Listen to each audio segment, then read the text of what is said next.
What is up, everybody? Trying to get my ass to Gawain so we got something fun to do, but I remember that London is long as hell, and then fucking America is even longer. Why did he have to be like this? Like, god damn, dude. But, yeah, kind of late today, a bit behind.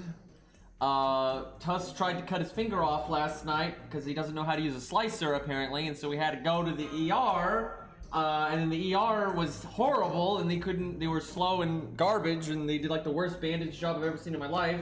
And we were stuck there for so long that so basically, the genius, cut the tip of his finger off, right?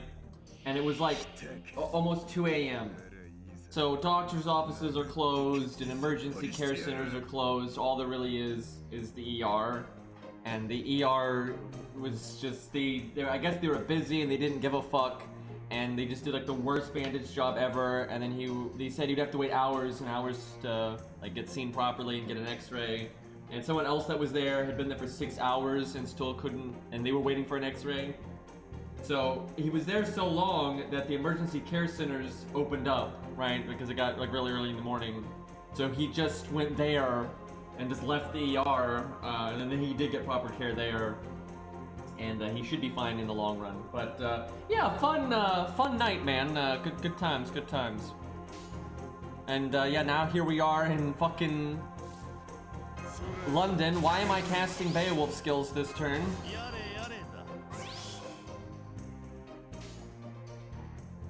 Yeah, trying to get to Gawain so we got something fun to mess around with.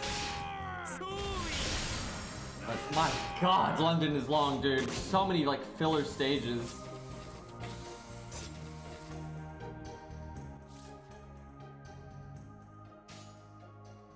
Probably not gonna have anything new in FGO for a few days, and probably not in Genshin either, so might be a good time for me to finally play Darkest Dungeon.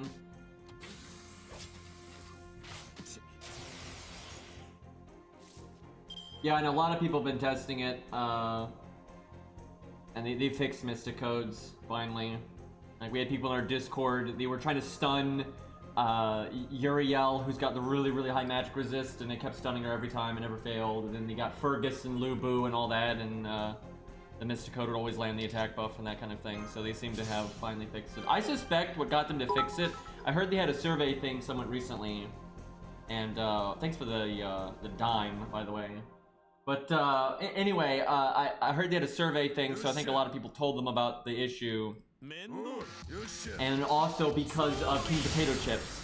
Because not only does she have a decently high amount of magic resist, so she's like 50-50 on if she'll guard the stun when it's bugged.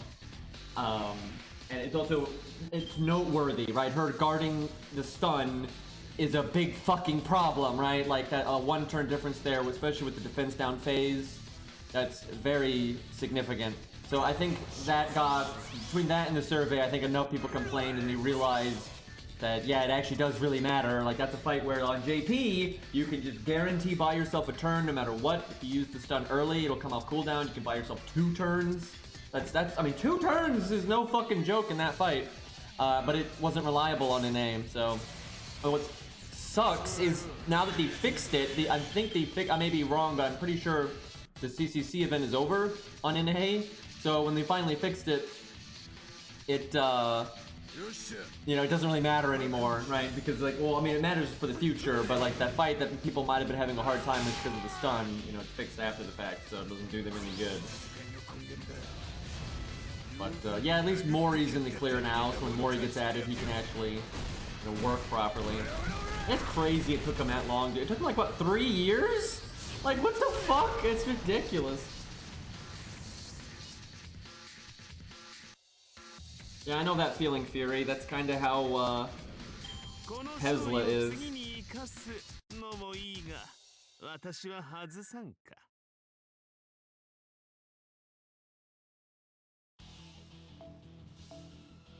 Yeah, I guess NA's got Moriarty, the costume, right now, and then JP's got the challenge quest.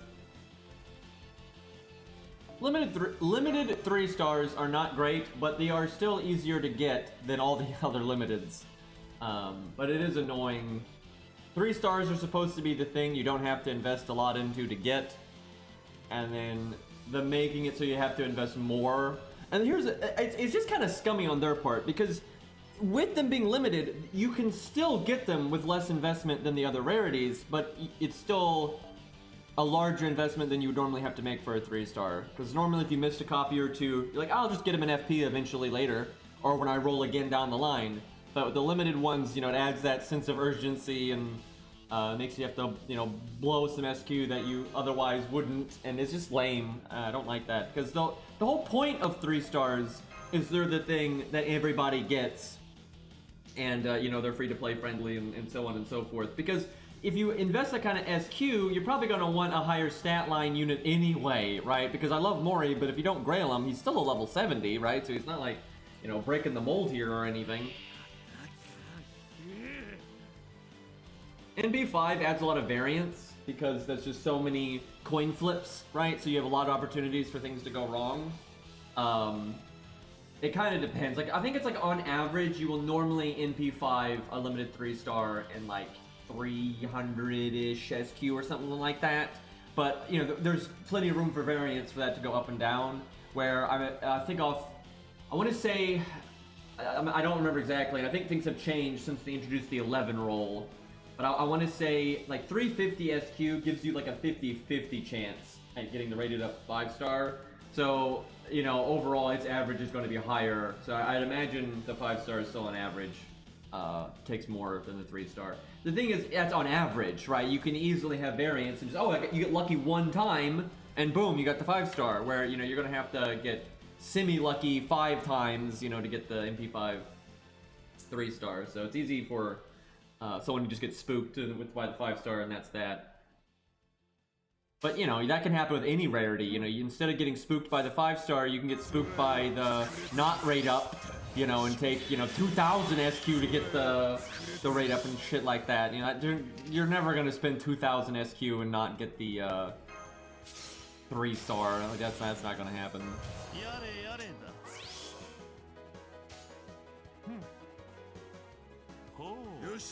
Okay, Beowulf, don't fuck this up.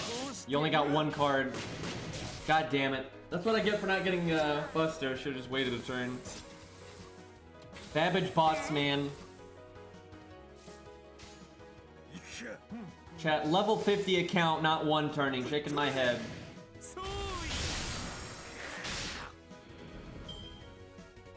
I guess we're like, how many chapters is London? I'm not sure where we're at here. I guess we're over halfway. So the main thing is America. America is really long.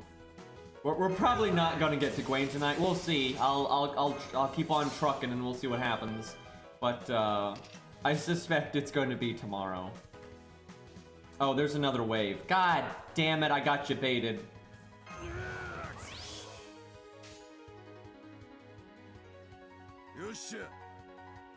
I'm clicking the wrong buttons right now.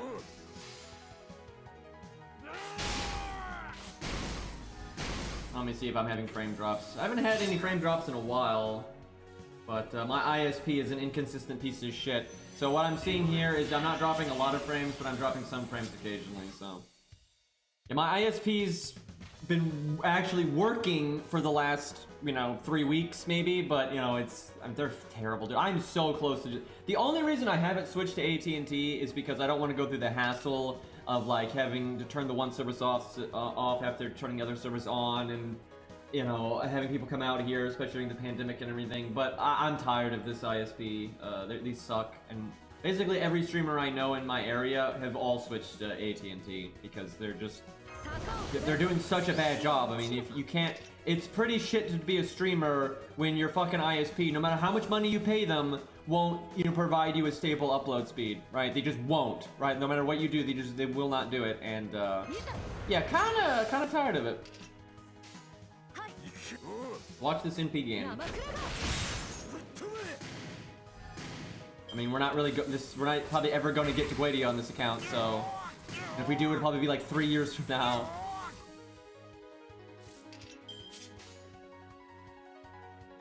Well, maybe not that much, but I'm not gonna explain this fucking account every time I play it.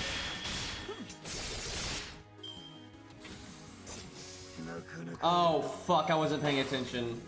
Oh god, I should have used, like throughout the turns, I should have focused on either my MP gain more, or I should have, used my survivability better. I didn't even use the evade, I wasn't paying attention. We might actually lose now. We'll win if Ushi can, NP, I think.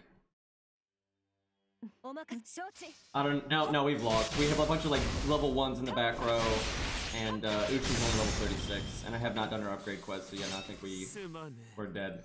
That's what I get for not playing well. That wasn't really sleep deprivation, that was just literally not paying attention to what was happening, because I haven't needed to pay attention this entire time, so... That was also horrible luck. Like, the way the deck was shuffling and everything, that was just awful. The big thing was I just wasted everything on the first wave, because I didn't realize it was a 2-wave thing. There's nothing I can really bring that would be useful. There we go. Well. Let's see. I don't think Battle of Kenlan was added to the game yet, but I don't give a fuck. God, I'm sick of all these White Day CEs in my inventory. Because they're all trash, and they're the only things that are leveled, so they're always at the top.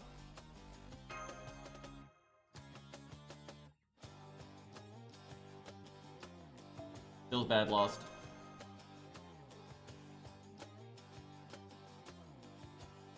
I'm gonna BRB real quick. I gotta grab my food. I was fixing fish. You might say, why didn't you do that before the stream? And the answer is, shut up.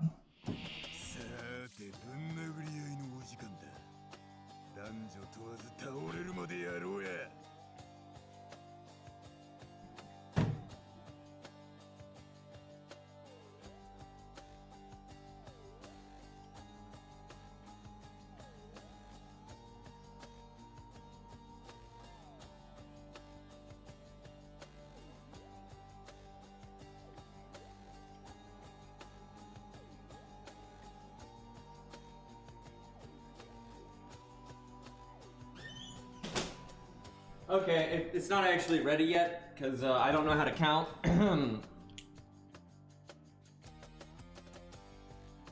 Okay, so this is not the boss. This guy is a bait. He's messing with you. I will use charisma though.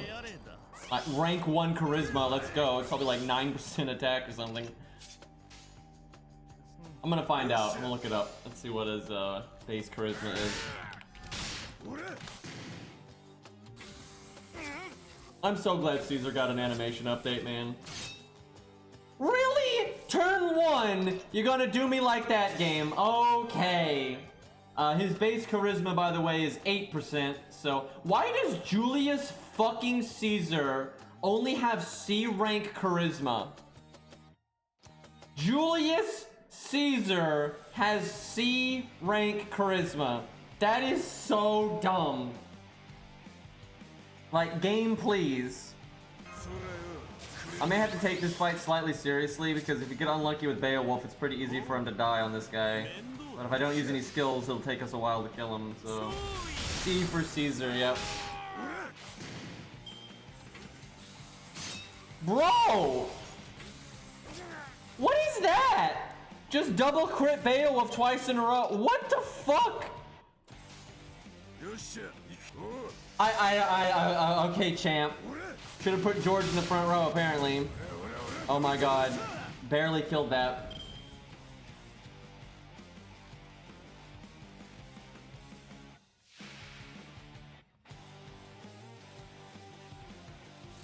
I would have given him A charisma, honestly.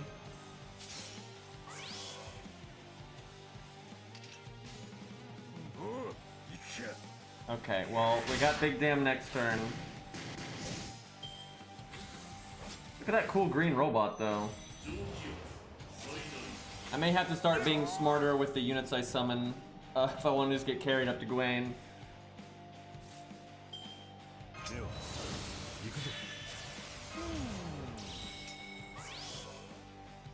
Don't worry, though. We made 1 star last turn. We have 16 stars. Very powerful.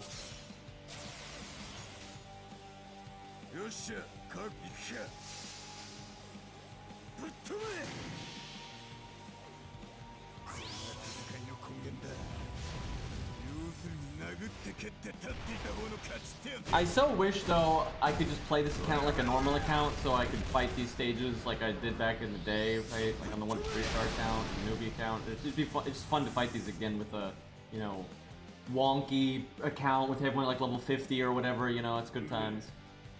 But I want to get to Gawain for God's sake.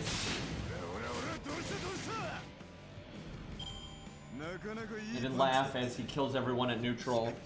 I'm sure we'll find some people that win at neutral, though. I'm pretty sure we've never had a time where we're really sad at Gawain for a long period of time, but we've, you know, messed around with the Gawain quite a few times, and I think we've had people beat him at neutral in the past. It's not going to be a lot of people, though. That's not an easy fight to do at neutral.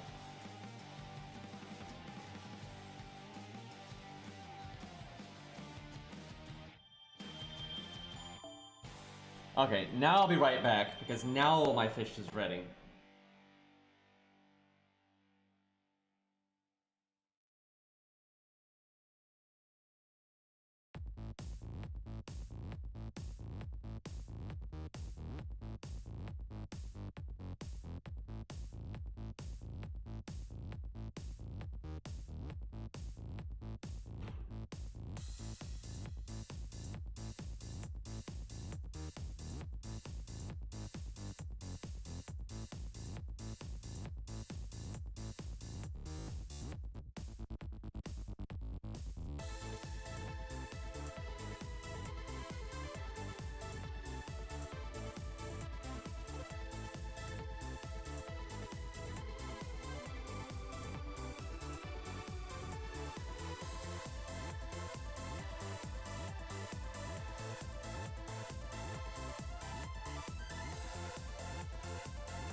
Alright, I'm back.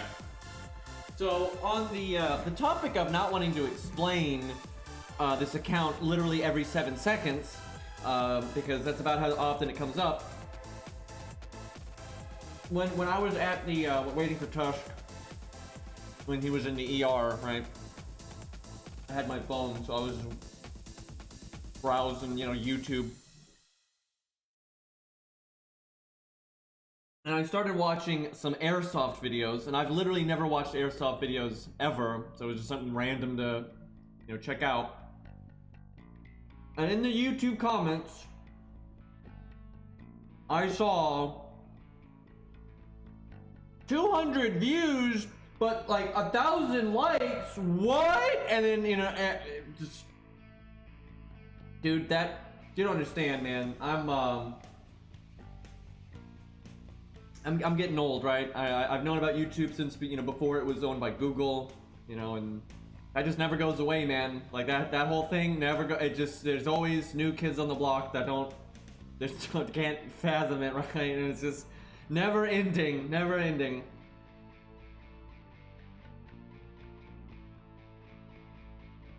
Also on another topic, and I've said this before, how humans are overstimulated and our standards are completely warped now. as I'm sitting here just killing time, literally just killing time on my phone, not spending a penny, not doing anything, right? Just watching random YouTube on my phone. And I'm watching these airsoft videos that, you know, I've never watched airsoft videos before, ever. And I realized, Jesus, these people that are posting these videos have like 6 cameras, you know, like one on their helmet, one on their gun, another one like looking back at them on their gun, you know, like one on their chest looking up, you know, they've got, and they're crazy high definition cameras, right? So they can zoom in if they need to and like show where they're shooting and that kind of stuff. You know, they have like the top of the line, you know, equipment for the game and everything. So they're spending thousands and thousands and thousands and thousands of dollars. You know, they're making ludicrously high quality content that I'm just watching casually while I'm waiting, right? You know, like 10 minutes, you know, actually I was waiting way longer than that, but the clip, you know, was like 10 minutes or whatever, you know. It's so ludicrous, like the world we live in now, with like the people that are willing, you know, on their own to put in so much time and money and effort, hours and hours, so people will watch them for 5 minutes on the toilet, or, you know, in the waiting room, or on the train, right? It's so insane. Like, I'm literally watching someone that has spent hundreds of not thousands of hours and easily thousands and thousands and thousands of dollars to produce this content, and I'm just casually watching it, you know, without a care in the world, right? And I didn't pay a penny, right? I watched an ad for 20 seconds. Oh no, right? Like, it's so nonsense, the world we live in nowadays. Yeah, Tusk should be fine. It took quite a while for him to get good, proper care, for God's sakes. Our hospital system, man, it's a joke, but it's gonna take a while, but he should recover fully.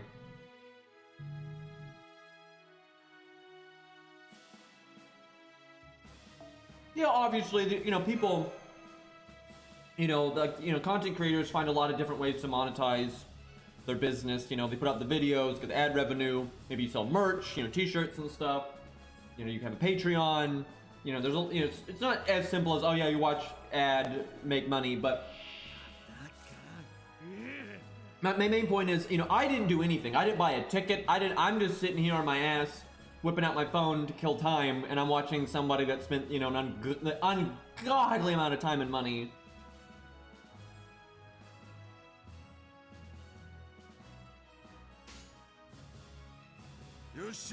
Because, like, I again, never watched airsoft videos in my life, but it was pretty entertaining. I thought it was quite enjoyable. And but while watching it, I was like, you know, this wouldn't be enjoyable if you didn't really put in the effort, right? And, you know, if you got some shaky cam, poor quality bullshit, you know, no editing to show like the clear sight lines, or when if you're landing a hit or not, and all those kinds of things. You know, the editing and the effort does a lot for the enjoyment of the video, obviously, but again, it's so much effort and whatnot, and you're just kind of casually consuming it. Hey, Arjuna, thank you for the gifted sub. Guy with one names? What? I feel like I'm missing a joke here, because I can't help it. None of these things are capital, and the fact that it's anything to do with the word name, I know something is amiss here.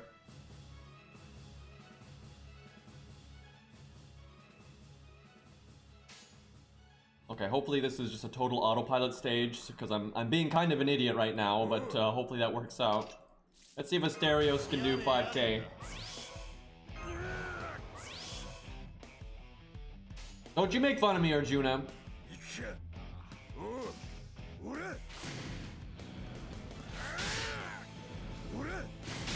I don't know what I would do about it, but, and I don't know, I could solo with Arjuna and not cast his first skill. And then go on Discord and say he's bad, even when grailed. How would you ever recover from that?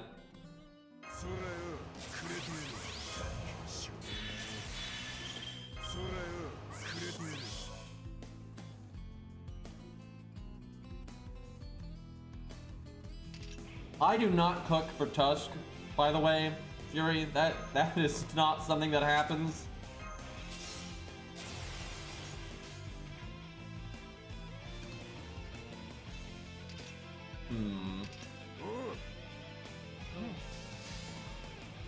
Most he's gonna get out of me is like heating up a pizza in the toaster oven.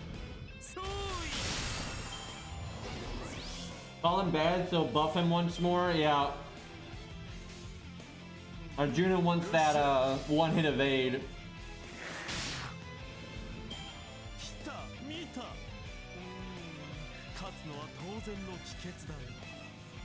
If they were going to give him survival, that's the way to do it though, because a one-hit evade wouldn't help very much with like dealing with long-term survival, but it's like a way to deal with an NP, but it won't work against Pierce Vulnerability and Sure Hit because it's just evade. And again, because it's only one hit, it's pretty much just for NPs. And so that'd be kind of interesting, but it'd be pretty busted because he is like he has like the most soft survival out there these days, at least for an archer if you're fighting a saber.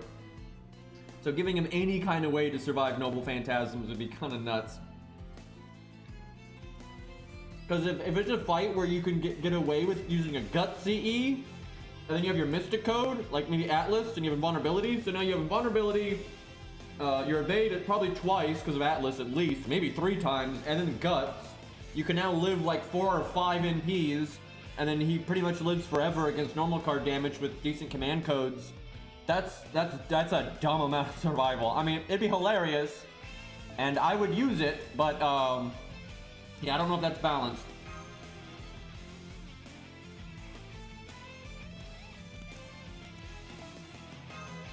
I mean, sure, I know how to cook some things. I'm no chef, but you know, I can handle, you know, basic ass cooking.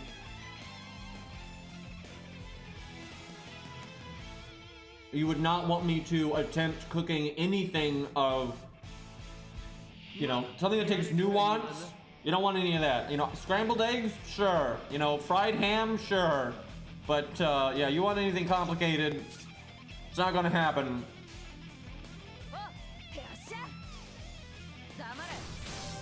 Like really, anybody can cook eggs, right?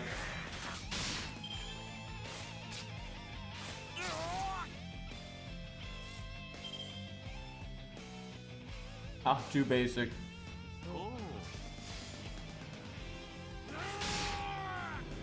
Oh yeah, guys, I'm sorry, I forgot. Arjuna's Buster, so he's dead.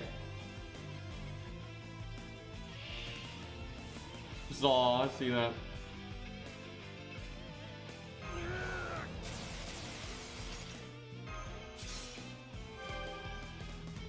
Chat, I have seen so many people use Merlin for the challenge quest on JP right now.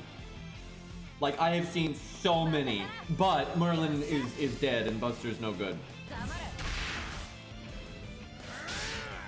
Because some people use Castoria, that means Merlin doesn't work anymore. See, because they added Castoria, when you click Merlin's invulnerability skill, it doesn't go off anymore. You see, because Castoria exists, it doesn't do anything anymore. So it's tough, man.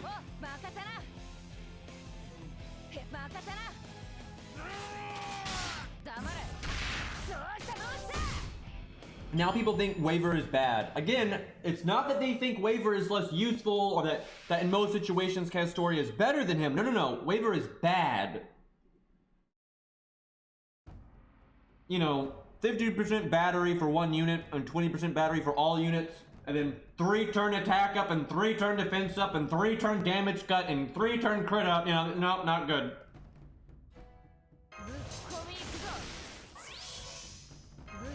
I mean, hell, for some nasty challenge quests, especially when you don't know what you're doing yet, like you don't know the gimmicks and stuff, Waver is still one of the best bets because he does give you that 3-turn damage cut with defense up. It's just so much anti-normal card damage. I'm sure, I know people in my chat do this. I know you guys, you can't hide it. There's people, y'all do Waver mash. I know what that is. And then you don't take any normal card damage ever, right? Like, it's ridiculous. I've seen that shit. Yeah, I know you don't, Rex, because you know you're one of those stall creeps.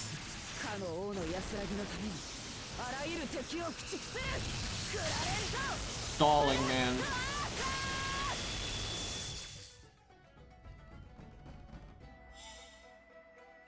Yeah, there's Landling.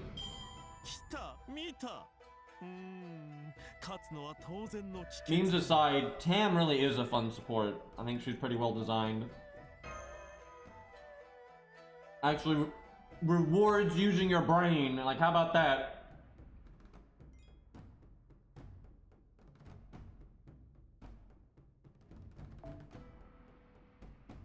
You know somebody beat the challenge quest with Super Orion. Like, that has absolutely happened.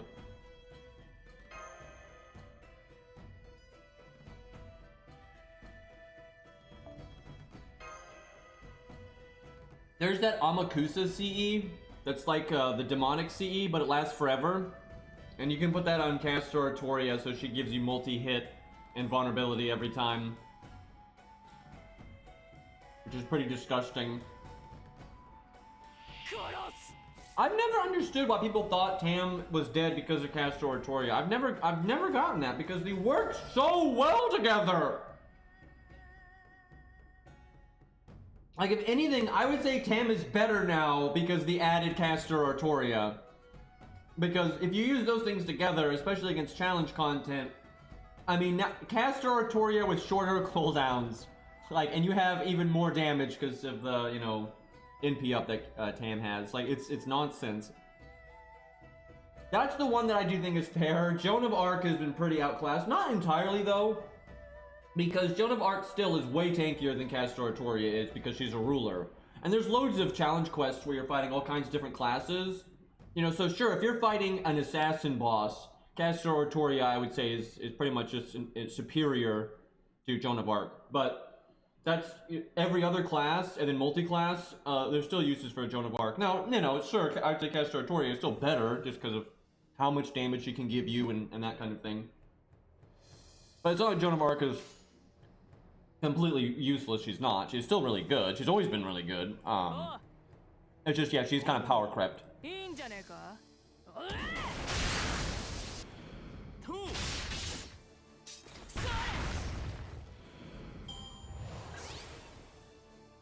Yeah, Tam lowering skill cooldown is just, it's so valuable. There's like there's almost no ranking how valuable that can be. Okay, fish has been devoured.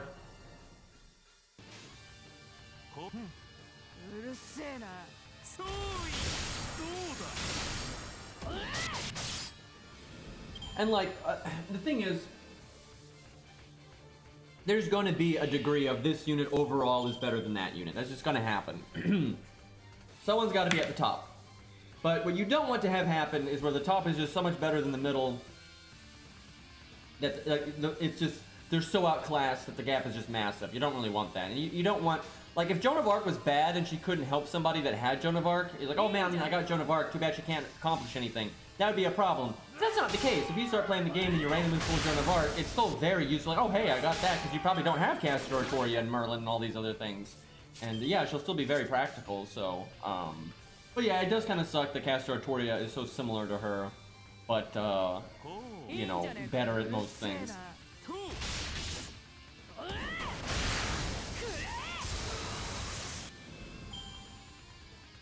But yeah, I mean, it's not just that she's a ruler. You also have that Joan of Arc casts full-on invulnerability no matter what, where if you're going to take multi-hits in a turn or multiple NPs in a turn, Castor Artoria needs to have overcharge, and that's not something you can generally spam unless you have very specific CEs.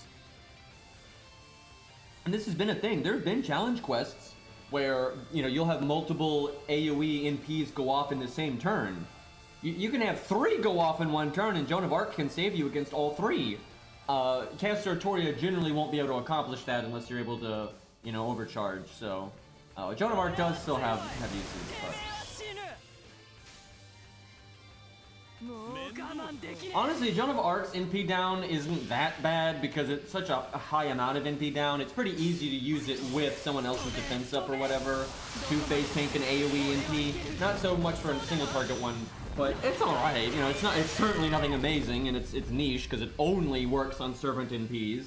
You know, it'd be much better if it was just like a generic defense up or something like that. But it's much better than like Gilius's, right? And things like that. There's a lot of other NP downs that were significantly worse than hers. Hers was a decent number, so.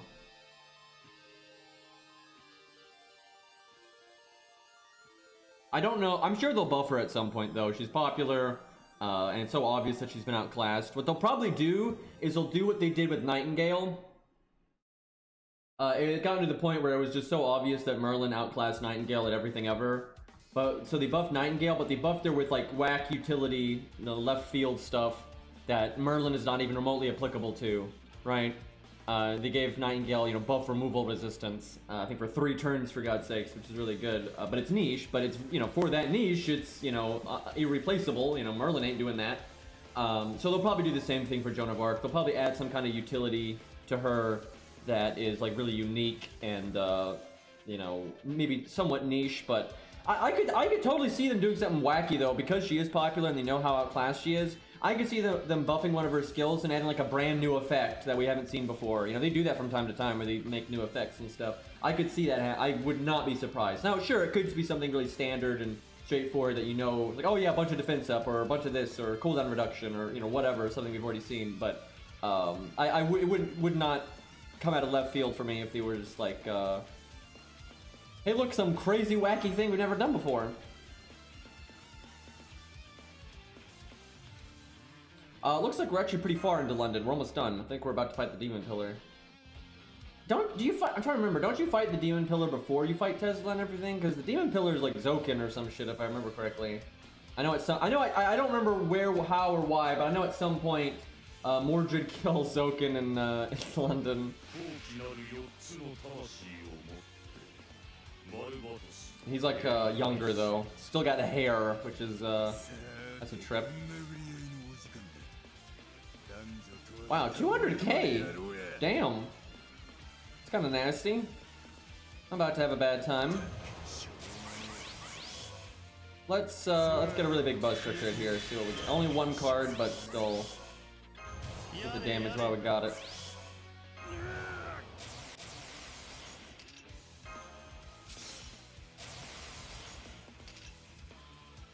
There's something very satisfying about Mordred killing Zokin, though. That's they never met clearly in Fate's Stay Night or anything, but it just that's a fun mental image there. Yeah, people have done Ezo versus Ezo. That's been a thing.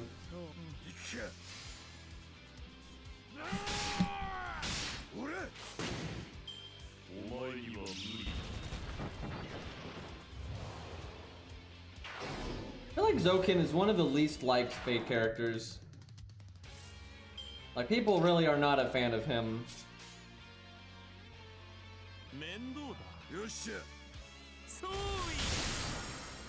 Which doesn't surprise me because he's kind of an ass, creepy, and boring. That's like such a bad combo, being an antagonist and creepy, but also boring. That is not a good look.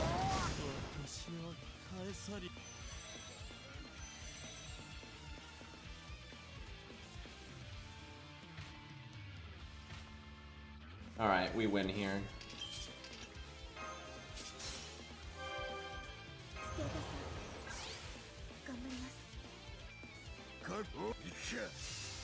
Punch the Demon Pillar. I would love to fight these bosses legit, because when you are on a piece of shit account, these can actually be somewhat challenging if you're not getting carried by support, but we've done it in the past and we'll do it in the future. I just want to get this stuff over with here.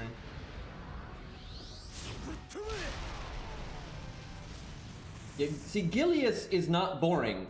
That's the thing. He's not boring, right? He's creepy, he's evil, immoral, all those things, but he's absolutely not boring. And like his conversation with his master about like their views on God and everything, it's very, fascinating, right? It's fucked, but fascinating. And there's multiple things with Gilius like that make him an interesting character. That's why I'm not sure he's liked.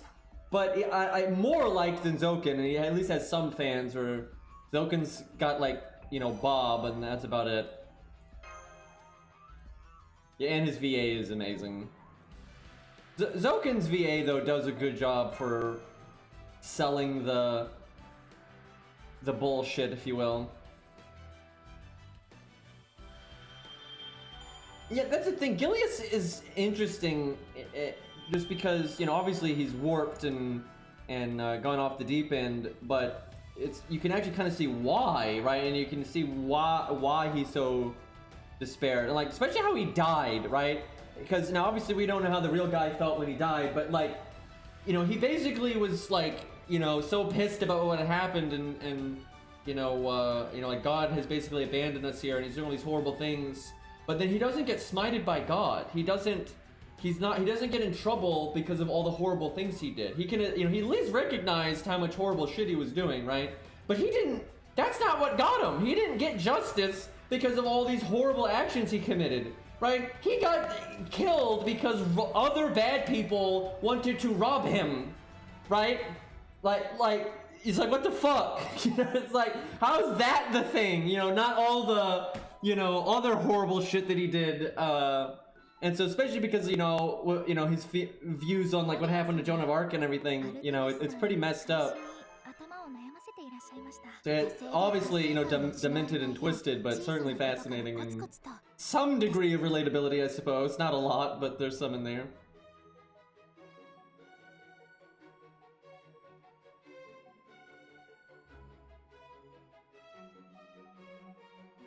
You know, I probably shouldn't have skipped the cutscene. We probably just missed Mordred cutting Zokin in half. It was probably that last cutscene. And some people in my chat probably aren't aware of the art for young Zokin in London, because they never use it again.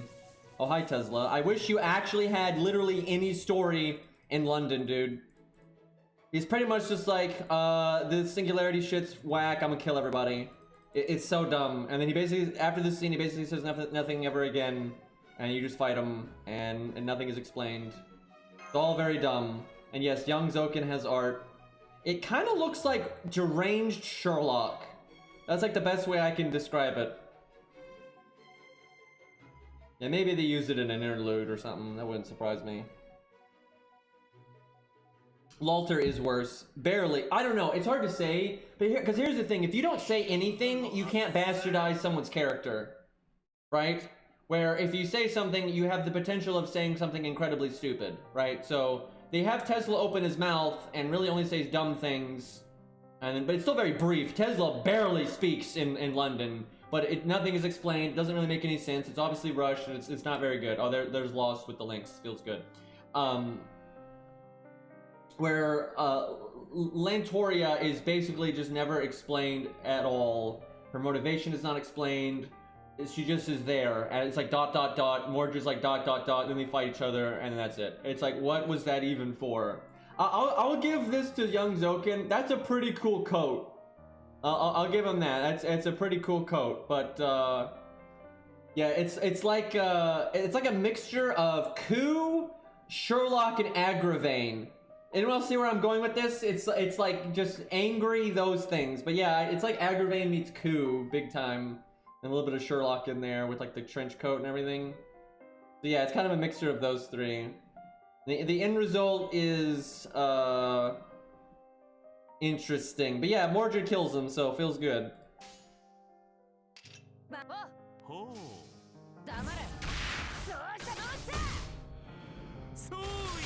Yeah, that was like concept art from way back in the day, I think. You know, I'm telling you, London could have been really good. Like, it could have been really fucking good. The premise is actually pretty interesting. And there's elements in it that could, like, especially because it's kind of implied Tesla's not really on Team Guadia, right? And then you just, I mean, seriously, the premise is awesome. You have young Zokin, that's really interesting. It's where you start learning about, you know, just the overall, like, what's actually happening in FGO with, you know, Guadia and the reason for the singularities and stuff. And the, you know, the whole fog everywhere, and then like the relation between Babbage and Frankenstein, and like it could be pretty. Honestly, I think it could be a really good story, and you could make a really good like movie out of it or whatever. But it's shit because it's paced like garbage. The writing is bad. It's rushed. It's got so much wasted time. There's just so it's too busy having you fight trash mobs forever instead of actually having plot elements move around and have character development, and like the whole Babbage Frankenstein thing could be a really like engaging, you know, character thing but it's given so little screen time that it's not flushed out at all, and it basically means nothing.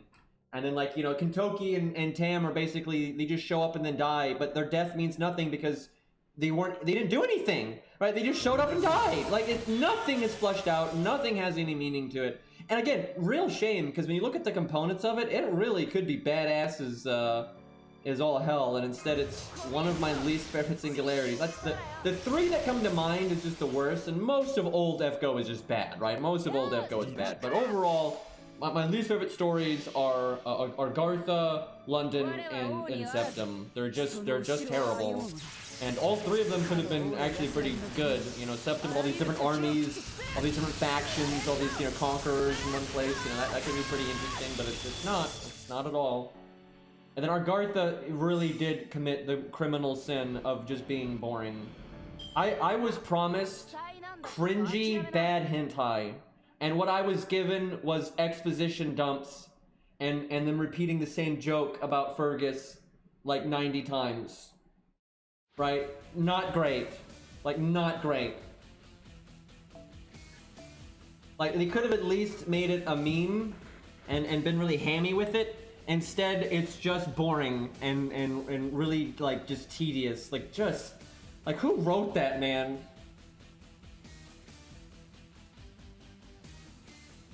Yeah, Columbus is alright. That's, like, one of the only saving graces about the whole thing is Columbus. But he's not in it enough, and that's not enough of a positive to fix just how boring and dumb and, you know, just contrived it is. Like, I was just shocked when I was reading it, just like how much exposition there was and how dumb all this stuff with Kid Fergus was. And they just, it's just crazy that they just repeat the same stuff with Kid Fergus over and over again. And it's the same stupid stuff with Dion and Trapface over and over again. And I'm just like, ugh. And then like, the characterization of all the antagonists is awful. I mean, it's just awful, right? It's like, it doesn't even match what's in their character material books. And it's just so two-dimensional and just, it's just bad. It's not, again, it's not bad in like a hammy, you know, fun way. It's bad in a really boring, two-dimensional, you know, just like, are you fucking kidding me kind of way. Like, just so crappy, dude. But then, you know, Septum is all of that and then even worse somehow. Like, how to bastardize Boudica's character, by the way.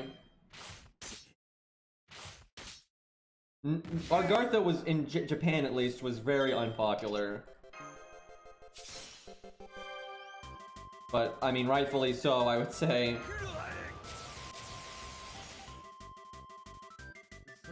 Do y'all think that's why we never got Drake Alter? Was because Argartha was such a shit show?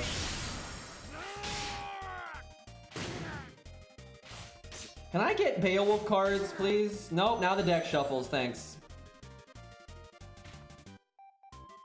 Because didn't people hate her because she was technically our Drake, but then warped into the, like, pirate princess or whoever the fuck it was? Because it wasn't like a random Drake, it was like Chaldea's Drake. Which, that doesn't mean anything to me, because Chaldea units are just nothing, right? So, that means nothing to me, but I think people were mad about that or something.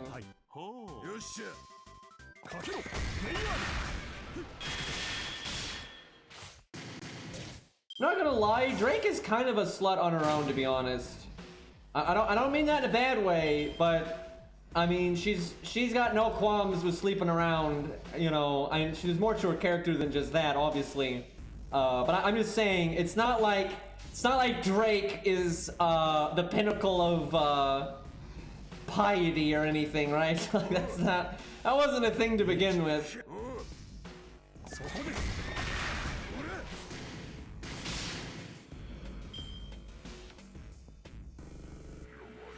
I guess for Epic of Remnant, my favorite is probably the first one, I guess. See, it's not really bad to be a slut as long as you're responsible about it. It's bad is when that's all you are, right? Also when you can't take no for an answer, that's a problem too. That's why, like, Fergus gets a pass in my book, because Fergus is more than just a man whore, although he is a man whore for sure. But he can also take no for an answer. If Fergus couldn't take no for an answer, he'd be the lamest thing on the planet, right? But yeah, that's the difference between him and Mev. Mev can't take no for an answer. where Fergus actually can. So, although he'll keep trying, but don't have my NP, feels bad.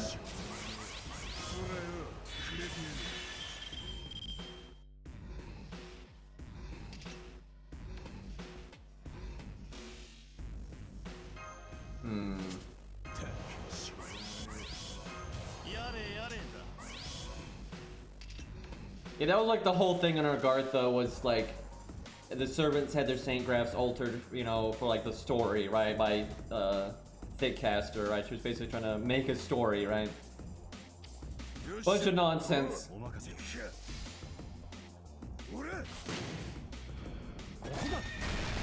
Well, it wasn't supposed to be Drake anymore, though. That was the thing, you know. She's supposed to be representing, you know, it was Thickcaster using Drake as a base to try to represent a different character, right? And that's like the whole story of Agartha. But you know, I really just missed the mark. And then Thickcaster was written with the nuance of a fucking brick, right? And it's just bad. Like, she's written much better in her interlude from what I've seen, and like her character material book. Where in Agartha, it's just so two-dimensional and so on the nose, and just I hate men, right? And it's just it's not good.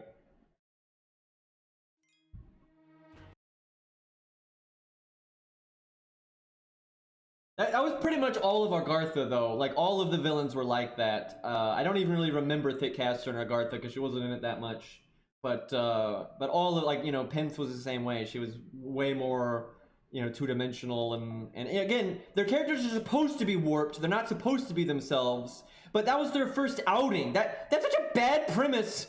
To, like, yeah, guys, let's introduce a bunch of characters in a warped state that there will never be like again. And then so they're acting in a way that they don't normally act. Yep, that's a great way to introduce characters into the game. Like, it doesn't even make sense. Like, I don't know what they were thinking with that story. But yeah, London is just so much wasted potential. A lot of bad decisions, and just it's like London is just like how not to write a story. Like the way, like there's no weight to the deaths when the only characters that die had no screen time, and then like there's no time given to let things sink in. There's so much time given to just fighting trash mobs for no reason, right? It's so bad. London really is not good. It's just. Again, I think the premise is so good. It's just so surprising to me that it's so crappy. But as far as I understand, they didn't, you know, Time Moon didn't really get involved, and they didn't start taking things more seriously until America. So that's, you know, it was all pretty phoned in before that, as far as like I am aware. Because that's the thing. I believe that the writer for London is the same writer for Septum and the same writer for Fate Prototype Fragments. And Fate Prototype Fragments, although not perfect, is a perfectly good story and is much better than the other things I just listed. But I don't think that writer like gave a fuck, right, when doing London in Septum, and basically just tried to do like quick, you know, shovelware, and that's pretty much what they were told to do, and that's probably what they were paid to do. Right? If you're not being paid very much, you're probably not going to go above and beyond here. Hence the you know, Nero pandering instead of actually, you know, writing good characters. You just pander to how popular Nero is instead of actually writing Nero well, right? And that's basically what Septum is.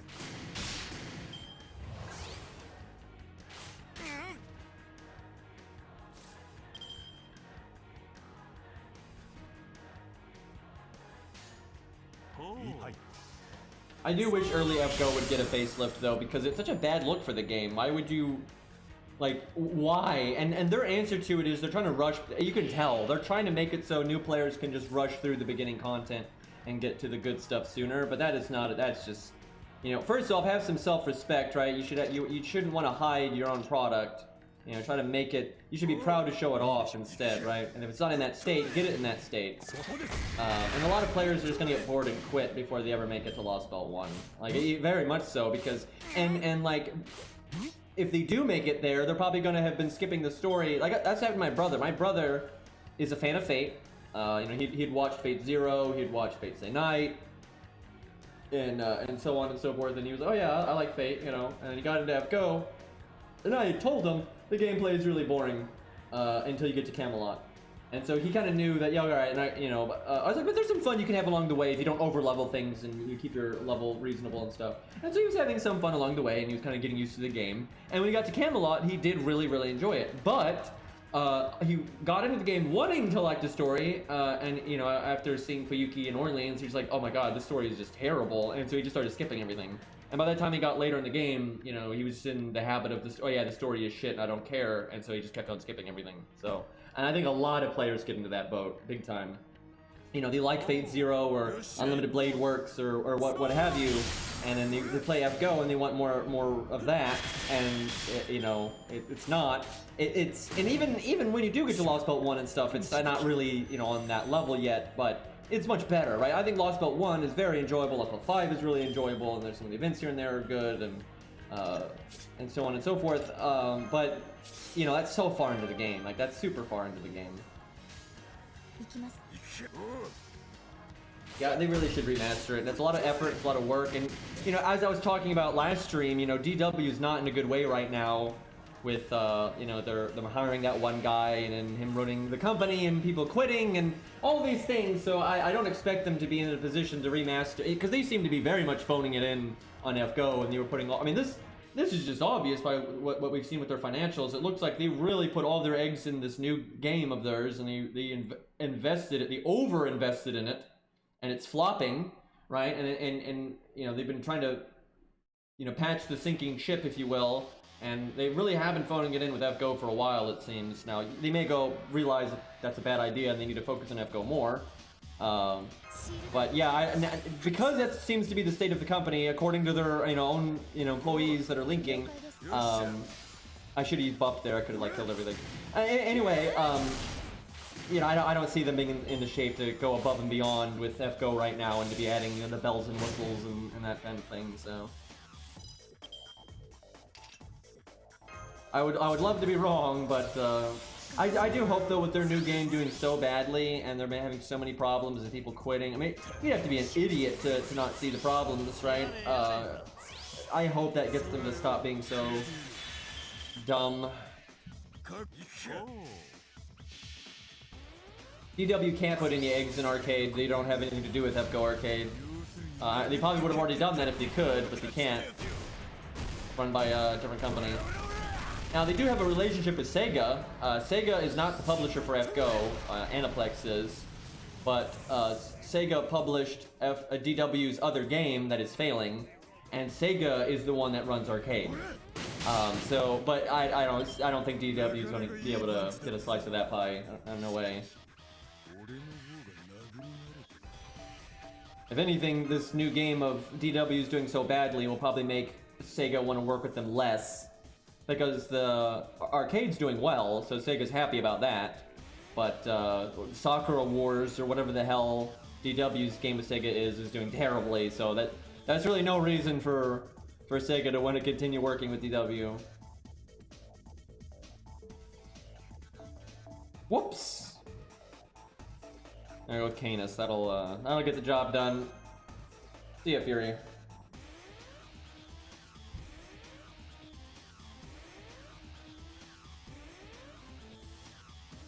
It's hard to say if they're... I mean, they could be lazy and incompetent, you know, it's hard to say. You know, one reason they're so slow with everything might just be incompetency, not laziness. But it's not like they've actually shown to have much of a work ethic either.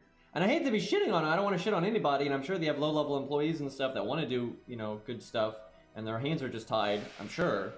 Oh, hi, Tesla. But, I mean, it's like, the proof's in the pudding, man.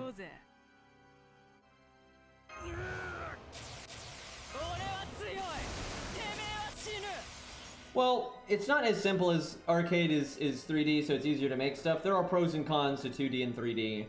Now, when it comes to making costumes and things like that, it is definitely easier to make that in a 3D game. But not everything is easier in a 3D game. For example, drawing Tesla once, right? To make, as we see Tesla here, he has to be drawn one time for this, right? His cape movement, that's just paper mache. They're not redrawing the cape or anything. So he's been drawn one time for that, for how he looks right here. Doing that is easier than creating Tesla one time in 3D. By quite a lot, to be honest. Not that, you know, drawing is easy or anything, but making a 3D model, a proper 3D model in most games is actually a pretty large undertaking, and then the rigging, like the bone structure and how to get it to move and stuff, the rigging process takes an extremely long time as well.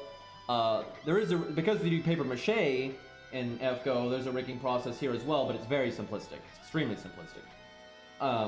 So the initial state like that, it's actually way harder in 3D. However, once you've done all that in 3D, you're done, right? Once you've made the initial model and you've done the rigging, you don't really have to do anything else in terms of animations, right? You just manipulate what's already there. Now, sure, you have to put in effort to make it look right. You know, you can't just like, you know, you have some amateur move the character around and make those the animations, it'll look stupid.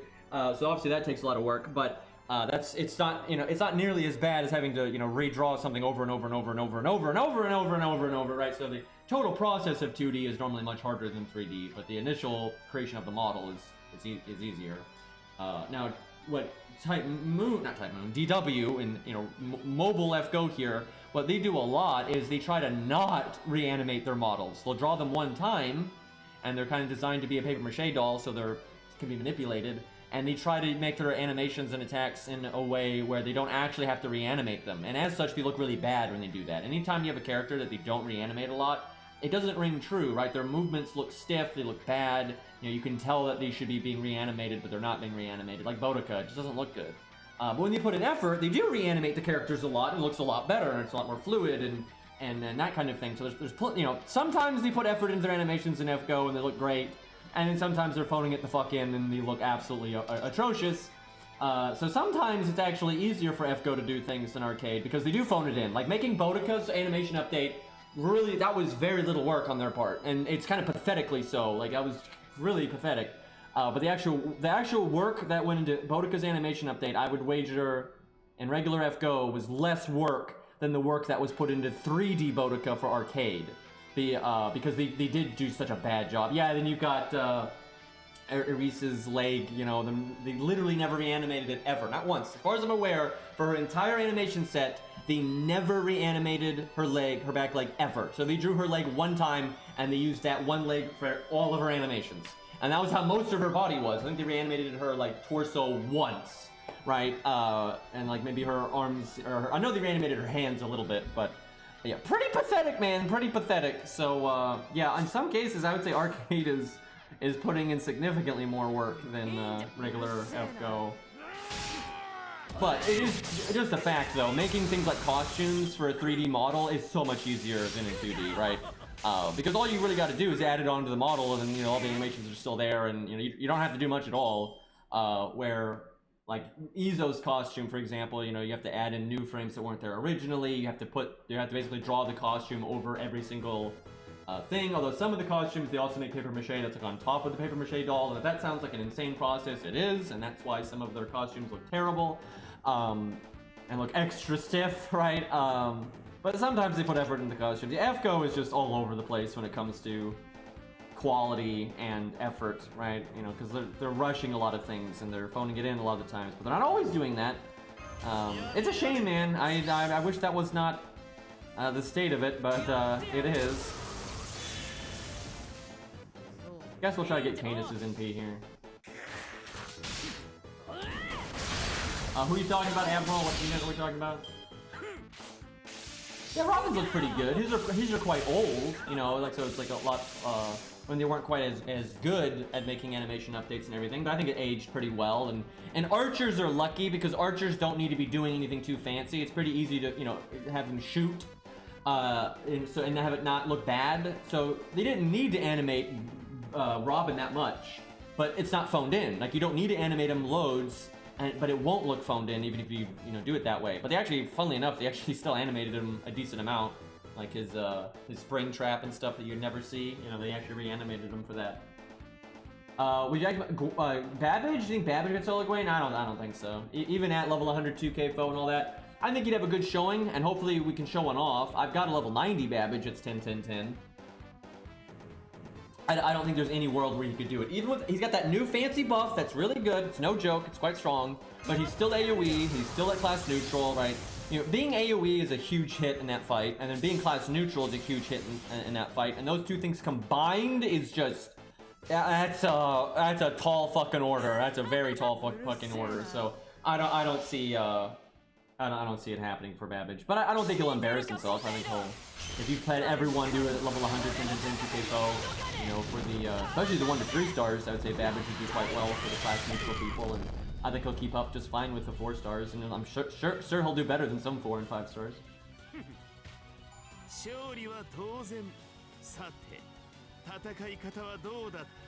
Setting Master might be able to. We'll see. That's one I think he's got a chance at it. When you have to fight at neutral, Setting Master generally has one of the better performances these days, since he's got that you know, really short cooldown evade now. That really adds up. And everyone's like, oh, the buff though, the crit buff and everything, and that's nice, but that's the main thing that made him so much stronger was the cooldown reduction. But they work together, so. Yeah, Tesla is nasty because he's got the quick charge and Piercing vulnerability and all that. It can be very... If things are... And that's why his CCC self is kind of nasty, especially if you don't counterclass hit. You're trying to make it harder. Because he's scripted to automatically get Piercing vulnerability. So there's no RNG in if he uses it or he doesn't use it and that kind of thing.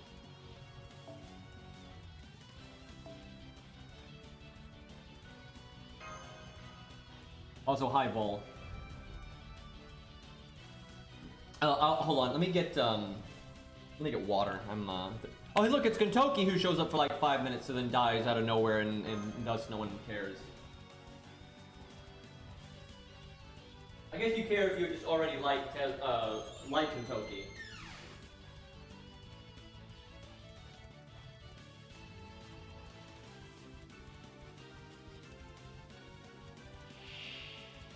I should have gotten more water. I only got half a glass. I don't know what I'm thinking here. Anyway, I have friends that got, that were introduced to Kentoki from London because they started playing after the events and so on and so forth. And he's not in a main work because he was going to be an APOC, but he got cut. So imagine that. Imagine your first introduction to Kentoki is just London, and he's just in it so briefly. He's got that terrible haircut, and he just shows up and then dies. Like, that's just bad, dude. And the thing is, I think a lot of people are introduced to Kentoki that way now, because a lot, anyone that starts playing after the events and stuff, they're not going to see anything else of him, so... And I guess same for Tam, but I guess I would hope a lot of people would know Tam from Extra, although a lot of people don't play Extra stuff. I don't really blame them either, but alright, let me see here. Probably should not have cast that, but whatever.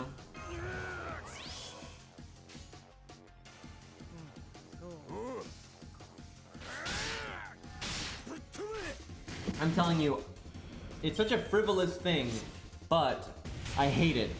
Wow, rip Asterios, but the bowl cut is just awful, dude, and it just doesn't fit him in the slightest, and it's like, it just gives him the wrong vibe. It makes him look... Did anyone know that fucking... The Dexter's Laboratory, right? Way old cartoon, but the Mandark, right? Like really stuck up, self-important, rich kid, right? With the bowl cut. That's when you see Kentoki, because he's got, he's got all the bling, right, and stuff. You just get this... You get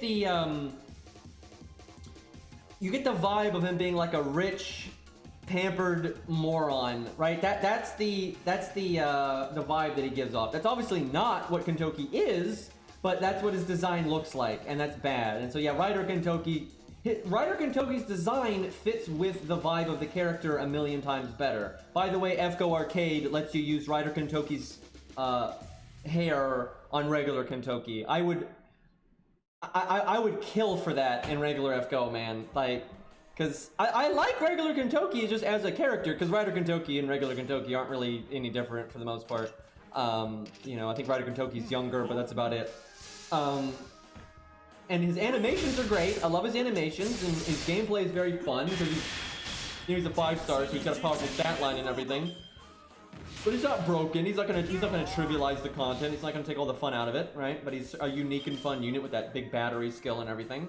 So yeah, a lot of positives for Kentoki here, but bruh, his hair is awful. He's in a very similar boat to like Calamity Jane, right? You know, I have no problem with Calamity Jane's voice actress, and her gameplay is very unique and fun and everything, and I don't mind the character, but her style is just like, did you need that many colors, right? And did you need the foam finger gun? Did you actually need these things, right?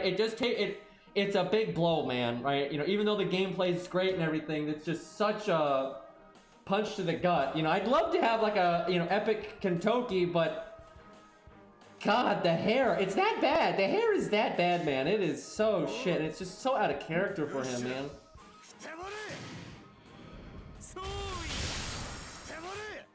And so the costume for Kentucky, I have different issues with, right?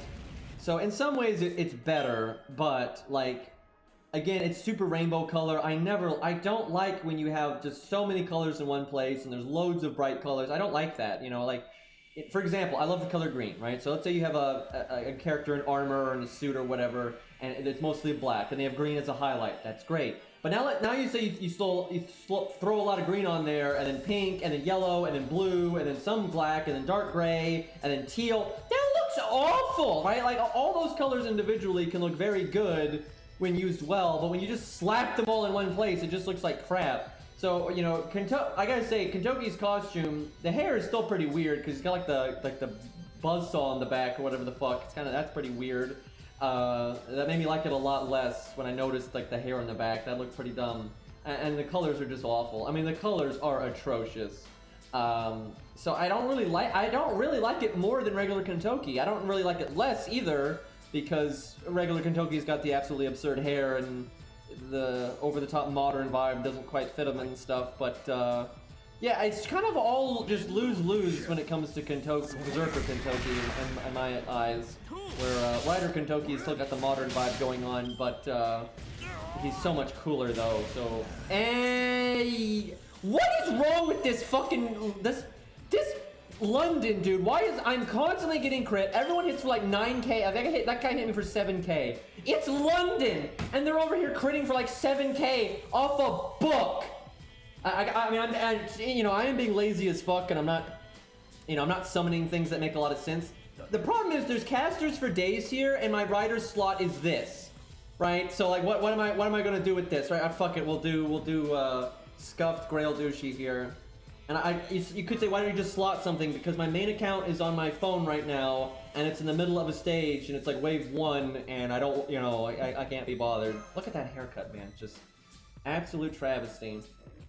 I'm sure someone out there likes the haircut, right? And I mean, good for them, but count me out.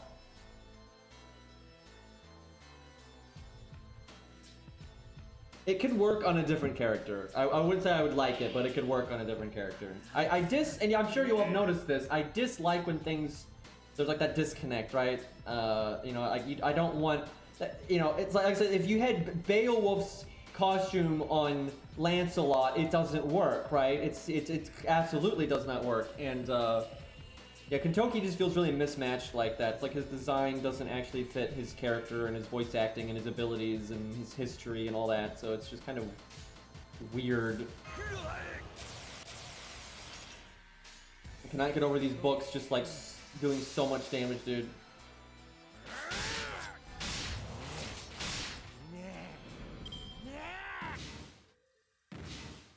Look at this! It's like, you know, they double hit the Berserker. God, if he had triple hit him, he would have died. I just... Fucking Christ, man. These books are the real boss.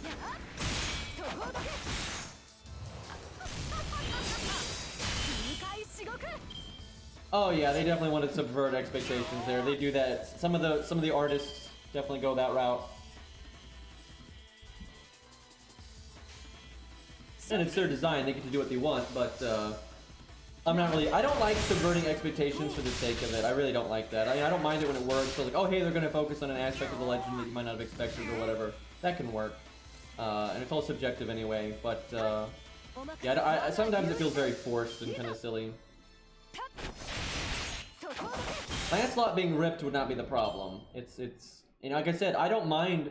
I'm never, unless the game or the anime or the movie or book or whatever is trying to be realistic, I don't mind you know, fantasy armor. I don't care if the, you know, want to have the guys showing their chests off and or whatever. I don't care. I literally don't care. It's about when it fits and where it doesn't, right? It fits for Leonidas, right? It completely fits for Leonidas, but it would so not fit for Lancelot. So, you know, if you switch their designs around, it's a real problem. Even though, you know, the designs themselves are, you know, it's fantasy. It's like, no big deal. I like this crit though.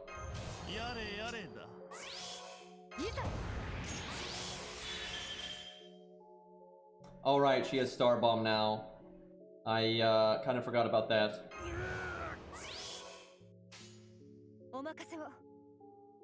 Just crit forehead. 60%, let's go.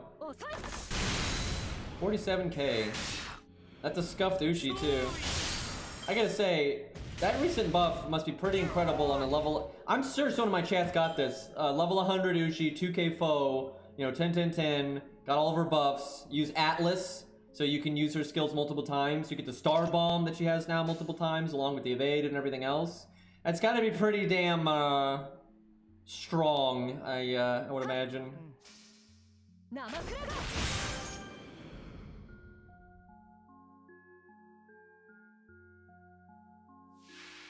And she's got the animation update now. I feel like Ushi fans are... they had to wait. Oh my god, they had to wait so long. You know, they had almost 6 years of the albino female goblin, right? But, you know, now they're in good shape. She was already a good unit, now she's even better. This song is Temple of Light, by the way, from Fable, and it's very good. Temple of Light. Anyway, now she's got, you know, even stronger than she was, and she has not only an animation update, but a good animation update.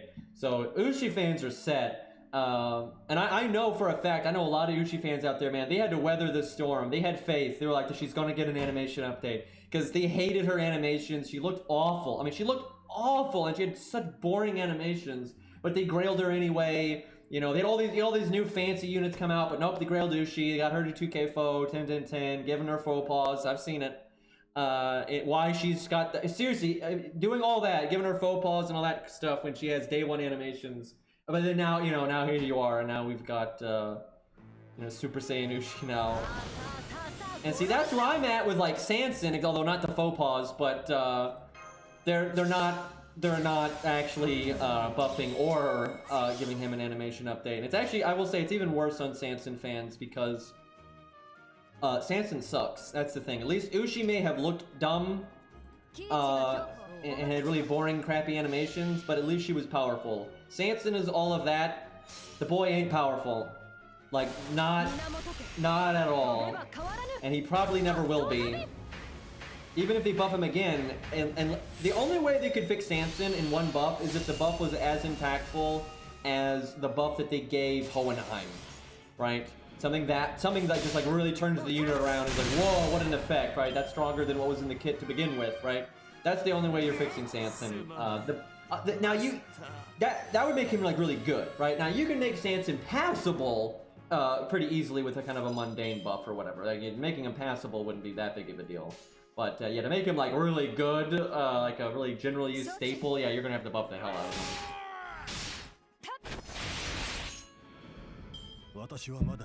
Do you all think in their eyes, because they've buffed Emiya so much, and Emiya's really popular, obviously Emiya's a good unit, he's always been a good unit, and just keeps getting better and better, but they kind of just upgraded all aspects of his kit, you know, no more basic day one stuff on Emiya anymore, and I'm sure they're happy about that because he's popular. Like, yeah, Emiya doesn't, you know, he doesn't deserve any of that day one stuff. Yeah, we gotta totally facelift this servant because he's so popular, so yeah, he deserves to not be, you know, day one style skills.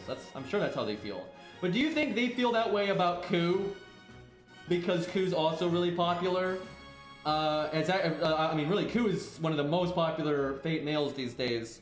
So I do kind of worry that they're going to buff his third skill, and that would be okay if they did it after buffing Taiga and Proto-Ku and Hector and Romulus and Dyrmid and Baldy, you know, all of the other Lancers, you know, budget Lancers, if they got those all sorted, and then they're like, yeah, and let's give Ku some extra stuff, that'd be fine, you know. So it's fine if Ku's, you know, top tier 3 stars, someone's got to be, it's fine, but yeah, could you help the other units first? But yeah, I could definitely see them being like, oh yeah, see, Ku's super popular, and all of his skills are kind of day one style, so yeah, we'll fix this. Now, they are aware, though, they are aware of how good protection from arrows is, because they don't make it like that anymore. Anytime they make a skill like protection from arrows, they put a cap on how long it can last, because of how broken protection from arrows can be. And they mention it in events all the time. You know, Meva's like, you know, he's way stronger than his rarity would suggest and stuff. Like, you're always doing stuff like that. So it's not like they think he sucks or anything, but I think they don't want him to feel like a basic unit. They want him to be fancy. They want him to be special because it's, you know, he's so popular.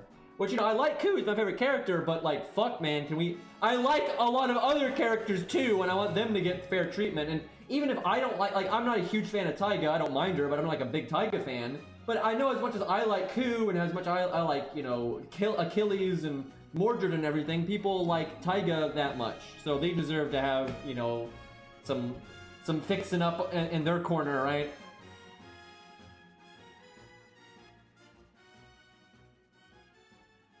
A lot of people in JP have realized Baldy's not really that great. NA hasn't really gotten there yet, but I wouldn't be shocked if any day they could buff Baldy. You know, and obviously any day they could not buff Baldy. You know, like look how long it took them to buff Bin-K. But you know, any time they do a round of buffs, anytime they do an anniversary and stuff, I think it's possible that Baldy could get buffed. Maybe not likely, because you know, I don't know how popular he is and that kind of thing, but it could happen. So if Baldy got buffed in an interlude tomorrow, I wouldn't be like shocked. However, I do think his reputation has made them feel like, especially early on, that he didn't need to be buffed. But oh god, he did.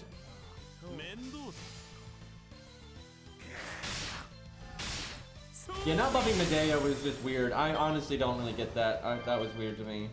And the thing is, Medea is not bad, and she never has been, and she probably never will be. She fills a function that is incredibly useful to people, but what that function is not killing assassins well, right? You know, it's more about the kind of killing assassins a little bit, and then also removing buffs, which can be a game changer, and removing debuffs, which can be a game changer. You know, that's what she offers, and I guess, you know, art deck for the team to help the NP game. So, you know, she is doing things that are good, but she's not filling the role of being a really good boss snooker for assassins. She's not an assassin slayer, if you will. She's an assassin annoyance, right? But you might say, okay, well, you know, just use her for when you need debuff clear or when you need buff removal, you know, and you know, there you go. The problem is we don't have an assassin killer for budget, right? None exists, and I think a lot of people want it to be Medea, and I'm like, yeah, sure, why not? She's been the single target this whole time, so why did I cast that? I don't have any Ushi cards. Oh, our second skill's not maxed, is it? It's not rank 10, so it doesn't make 30 stars, I don't think. How unfortunate. Let's see how hard Bullboy can hit here.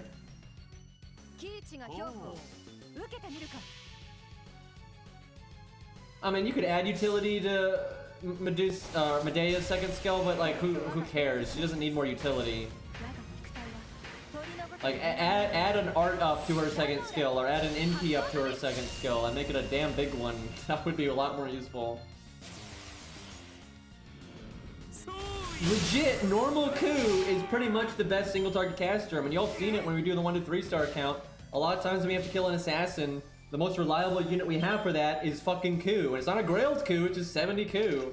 Cause yeah, there's fuck all, now it's Babbage, though. I do think Babbage definitely eclipsed Ku. Now, the 1 to 3 star count just doesn't have Babbage ready yet. That's the whole issue there. It only makes 20 stars? Yeah, I'm getting my stuff confused. I'm thinking Babbage makes 30. It's the one skill that's maxed. It's like, excuse me, streamer. Everything else about the unit is scuffed, thank you.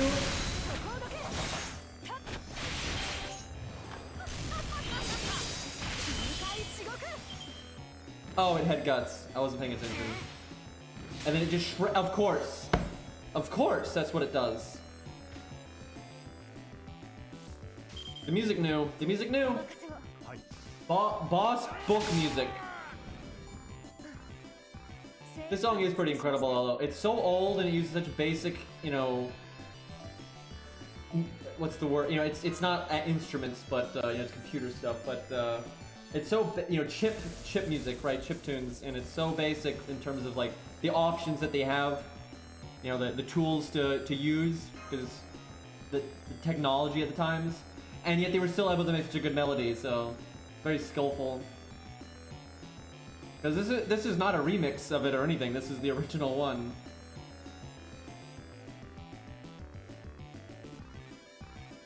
Do you have any idea how hard it is to get mats when your account is in Septum? I cannot even do CQ's lures and miss half the events because LB locked. Oh yeah, that's the Gwady account. Oh my god, I love that emote, by the way. It's really perfect for these kind of situations. But hey, you know, wail harder and get more rare prisms and buy the lures from the shop. See, there you go. See, if you cared, that's what you'd have been doing, right? By the way, Lost, I gotta know. I am very invested in this answer. Do you keep 3 lures on hand for if Gwadia gets added? Or do you go below 3?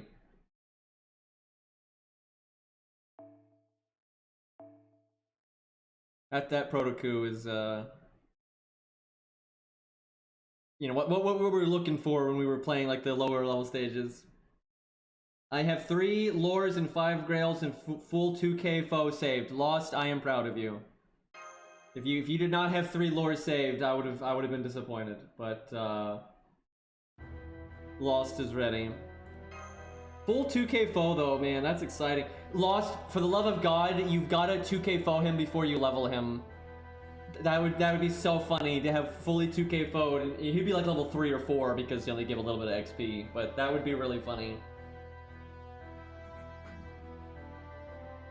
Dude, if they finally add Gwadia, I'm so excited. I'm gonna be bugging Lost constantly for like, you know, what are you doing in Fuyuki? What are you doing in Orleans? What are you doing? Like, I'm gonna be bugging him all the time. I expect screenshots, man.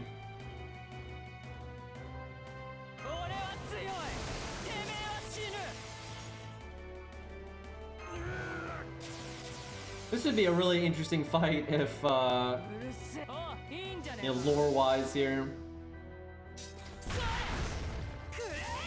Oh yeah, I'm sure he'll fight Gwadia with Gwadia. I don't think you have to worry about that one.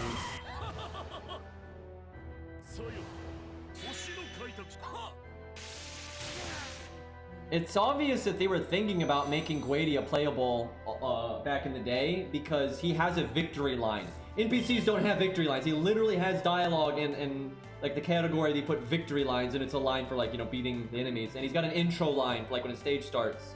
So, and he's got an extra attack animation and stuff. So when they first made Gwadia, they were clearly thinking about making him playable right then and there. Now, either he wasn't finished in time, or they decided against it, or whatever. But I mean, they were pretty far along in the process. You know, they had the voice acting done and everything. But I think they decided against it, or they decided to do it later. I think it's pretty likely they are going to add him later, though. I think though they won't use those animations they originally made for him. They'll probably make new ones because they're kind of old now, which is a shame. His extra attack looked fucking awesome. But yeah, I think Gwadia is going to be playable someday. I think we might have to wait a long time. I think it'll probably be at, you know, roughly the end of the Lost Belt stuff. You know, I don't think Gwadia's conclusion in the Lost Belts is going to be done with Lost Belt 6. He's probably not going to do anything in Lost Belt 6.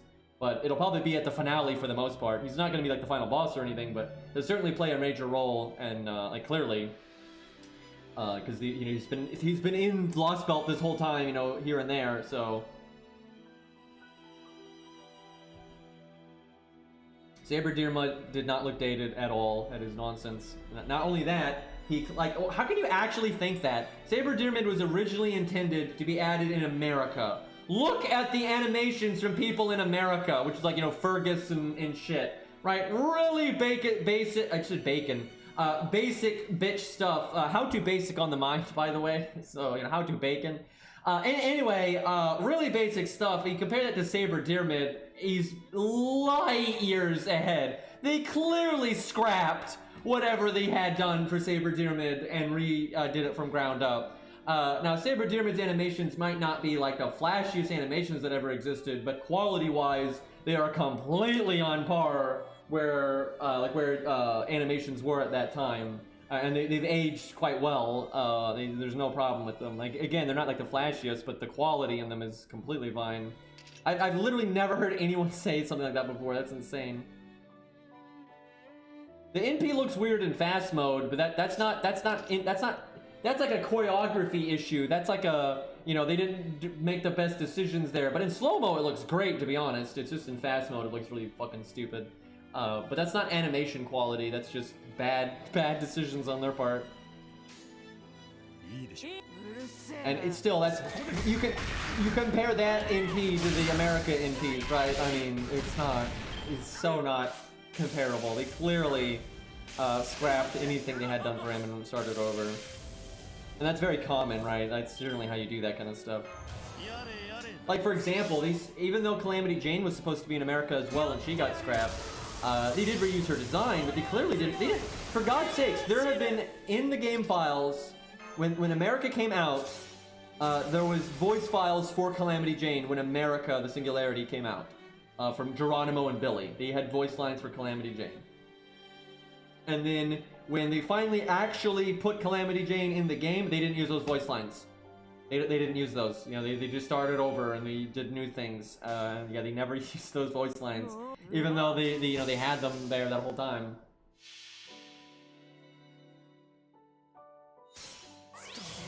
Wait, did anybody doubt? What was the bet? Was the bet like I wasn't gonna use Canis, or like what the fuck was the bet? That was like the easiest.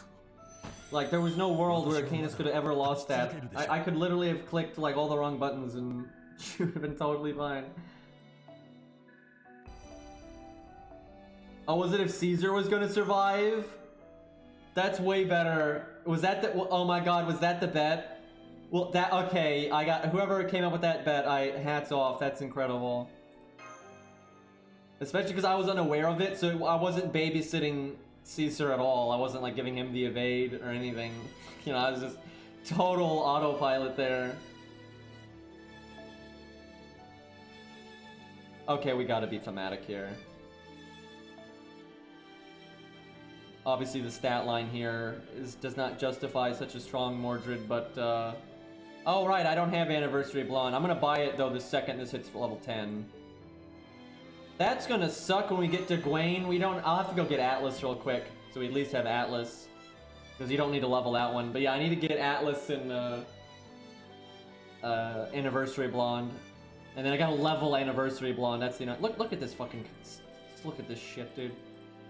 Like, she's not even talking, these are other characters talking right now. And then Mordred puts the helmet on, and that's it. That's it. So ridiculous. I mean, anybody could get a video at any point, but I will say I really don't like Tunican very much, so he's not... I wouldn't really say he's all that high on the priority list, but I mean, for God's sakes, I've made all kinds of videos for people that I don't give a fuck about, but... You know, I don't even... For a very large... A lot of the time, I don't really have a lot of say in what gets a video. That might sound weird, but it's kind of true, because I'm kind of at... We don't have story replay. So, I mean, it's like I'm kind of at the mercy of what the game gives me. Now, that's kind of why this account exists. You know, I'm going to leave this account at, you know, boss fights until I find someone I want to make a video for that boss fight. And so I'll use it to make a lot of videos for a lot of people. So, you know, once we get to, you know, Camelot and on, you know, we'll have the opportunity to make some fun stuff here and there. But yeah, I'm ultimately at the mercy of you know, what they decide to put out there. And then, you know, so for example, this is why like units like Tunican are going to have a bad time on my channel, because for example, let's say there's a really hard challenge quest and I'm like, you know what, even if you can do this with 1 to 3 stars, it's going to be so RNG based. I don't want to do that. I want to make I'll use a 4 star or something. And I do that plenty. And it's also just fun. It's also just fun sometimes to work with, you know, everything on the team is budget except for that one thing, and you build a team around it. I really enjoy that. But when I do that stuff, I'm sure you all have noticed this. Normally when I do that, I don't so much pick a unit that is super meta for the challenge quests. I pick someone that I like that is at least somewhat applicable to the challenge quest, right? It's like, oh hey, it's an opportunity to finally make a video for, you know, X, and I really like X, right? Because I don't really like Tuna Can, and he is just a 4-star, it's, you know, and then there's no story replay, it's kind of rough. Now, if they ever add story replay, then he probably will get a video, because hopefully everyone will get a video at that point. Because then like, okay, it's time to make it, because right now it's the other way around. It's like, the ideal thing would be like, okay, someone wants me to make a Tuna Can video, what would be a good stage for that? Let me look around, oh, okay, this would be a good stage for that, let's make a video, right? I have to do the reverse of that. I have to go, okay, this stage is available, what works for this stage? And you know, that's what I have to do, right? And so that, it's really hard for me to make, like Mev. I don't like Mev, but a lot of people, I've gotten several people that want me to make a Mev video. I'll do it, but I need the right content for it. And when I'm doing challenge quests, there's just no world where I'm like, yeah, okay guys, the one rare thing we're gonna use on the team is Mev, and then, you know, everything else is budget. That's not gonna happen, right? Like, if I'd already beaten the challenge quest, then I want to make a Mev video for it, I would. So that's where story replay comes in, right? So, you know, I'll try to give literally anybody a video when I have the ability to do so. I don't have the ability to do so because this fucking game hates fun, apparently. I see you lost. I don't even understand. Have I never used Tristan in a video? Because, you know, Tristan is super fucking good. That's probably why I haven't used him, is because he's so good. I even remember that. There was that fight. I remember there was a boss fight in 5.5 that Tristan made so easy. I mean, he made it so easy that I was like, yeah, I'm not using him in a video, because this fight is normally interesting and hard and like a whole thing, and then Tristan just makes it a shit show. So I was like, yeah, no, I'm not using Tristan. That happens a lot for him off memory. So he's another one where I kind of just, I'm telling you, when they have story replay or anything like it, it'll be so much easier for me, because then people are like, hey, can you make X video? I'm like, okay, let me go look for a good stage to make X video, right? Because I'm happy to make a video for anybody, because, you know, it gets me to focus on different music and different things that I don't normally do, and you can find, you know, fun content that, you know, otherwise you might not have done, right? So I don't mind, even if I don't like the unit, I don't mind doing it. It's just, yeah, there's no story replay, so, you know, I got like 6 replayable stages, right? That's pretty repetitive, and also it's very limiting in what is actually applicable there. Be it possible to win, or it not being too easy, right? Like a Saber versus Lantoria a lot of the times is pretty disappointing. You know, you gotta find the right thing. I think we're just gonna kill her right now. Although we made 0 stars. You have to really work hard to make 0 stars in this game, by the way. I'll cast it anyway, though. Because it's Buster Absorb, she still has decent crit chance.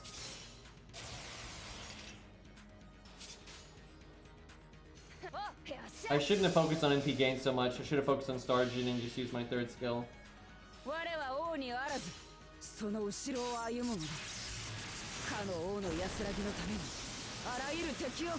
Tristan is very fun.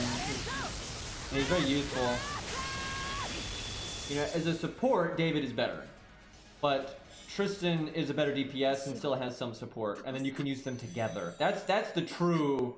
That's the pinnacle right there, is you'd use Tristan and David. And my god, if you're fighting a Saber boss, and I'm sure someone's done this, I've never seen it, but I'm sure someone's done this. You're fighting a Saber boss, big bad nasty Saber boss, and you bring Tristan and you bring double David. I am positive that's happened. I mean, that is disgusting. And then you bring like Atlas, so you just, I mean, so much uptime on evade. Especially now, because David got the buffed NP. So, you know, now they're all just throwing out support and damage, and their NP gain is super good and everything. Yeah, they're giants, then just get out of here. What is it? This is probably Ezo.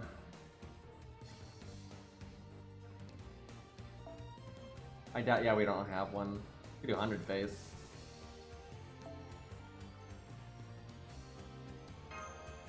Arthur music from Prototype right here. It's good stuff. It's Ben K. Ben K was the Grandcaster.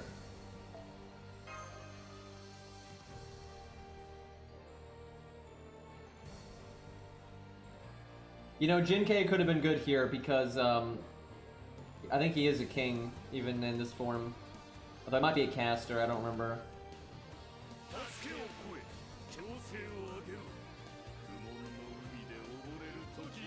I don't have anyone added on this account, nor will I. I remove everyone at the end of every stream because, you know, I'm not gonna explain this account over and over again. Yeah, I'm just gonna leave it there. Yeah, I pretty much add myself, and that's it.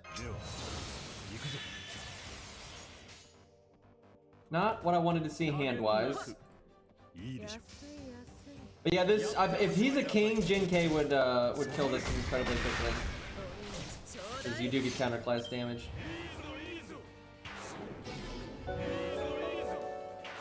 Hey Cookie, thank you for the 2-month resub. Thank you, man. Cookie Killer. Also, god damn it, George.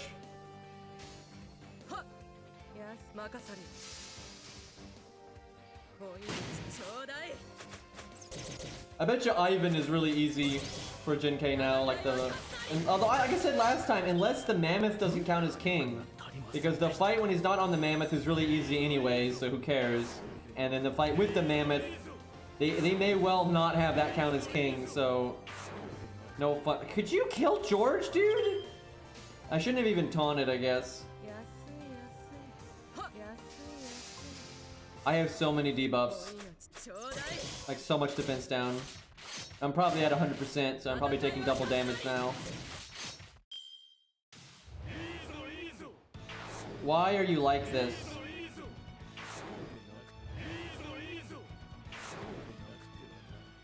How was that even a turn? At least I have buff success chance up. I would like to. I almost misclicked there. I would like to art, you know, art, but I can't because George is alive. So yeah, I guess he earns the meme title for a good reason.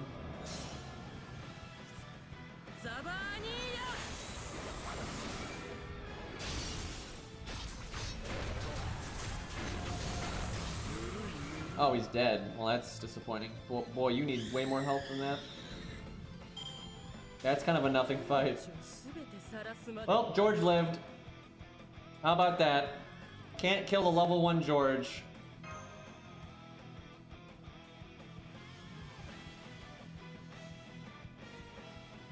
And then look, they're all dead, and you never knew anything about. And then there's no. It doesn't mean anything. No one's sad. They were there, and then they died. It's like, okay.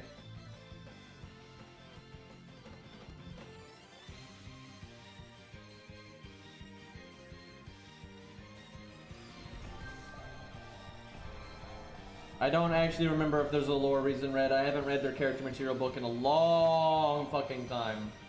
I do remember like random things from it, like what their wish is and all that kind of stuff, but yeah, I don't remember what that skill does lore-wise.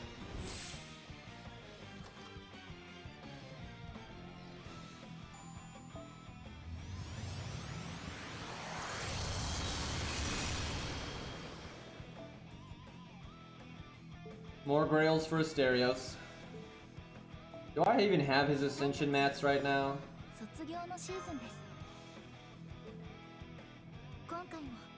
I forgot. I could have rolled more in Tesla. I forgot we had all these. But could someone explain this to me? Why is this grayed out, right? Because when you go to this tab, it's not. Like, what's the difference?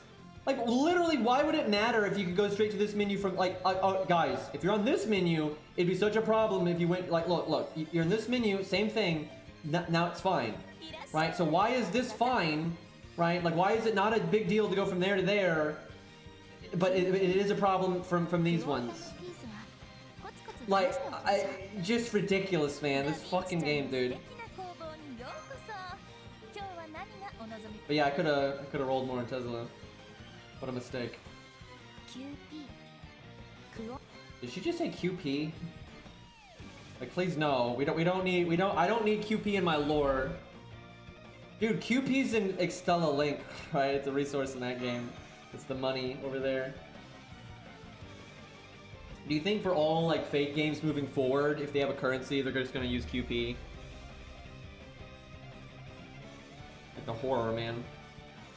Okay, this is the last singularity before the game gets fun. This is the last one. And oh god, there's so much filler in this. I think there's the most filler in this story than any other. And it has it's not the highest stats in all of FGO, but it has the highest stats of all of early FGO. You know, out of all of pre-Camelot, this is the highest stats for pre-Camelot. And it's the longest story pre-Camelot. You combine those two things and it's not great, man. Hey chat, what's this up here? Above on the other side of the Great Lakes. What's up here? I don't recognize this. And clearly neither does DW or Type Moon. If you look at Paul Bunyan's Bond CE, it's America 2. God, I cannot get over the way he did Paul Bunyan, dude.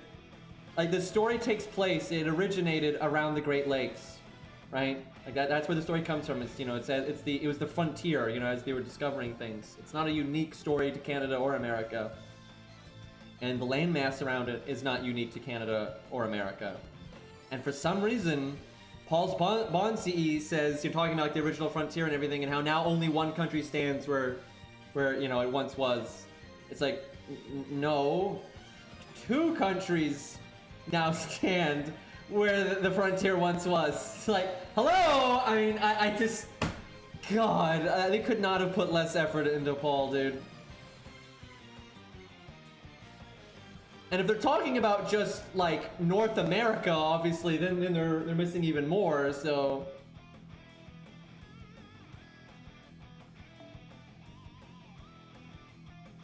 I feel like Canis and Beowulf would get along decently well.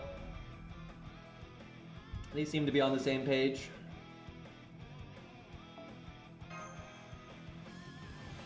Also, neither of them seems to believe in wearing heavy armor, so, you know, there you go.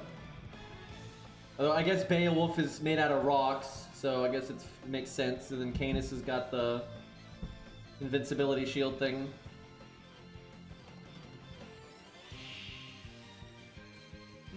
Yet Beowulf, for some reason, has his arms chained together. I don't, you know, at least Canis can T-pose, so, you know, she's winning in that front.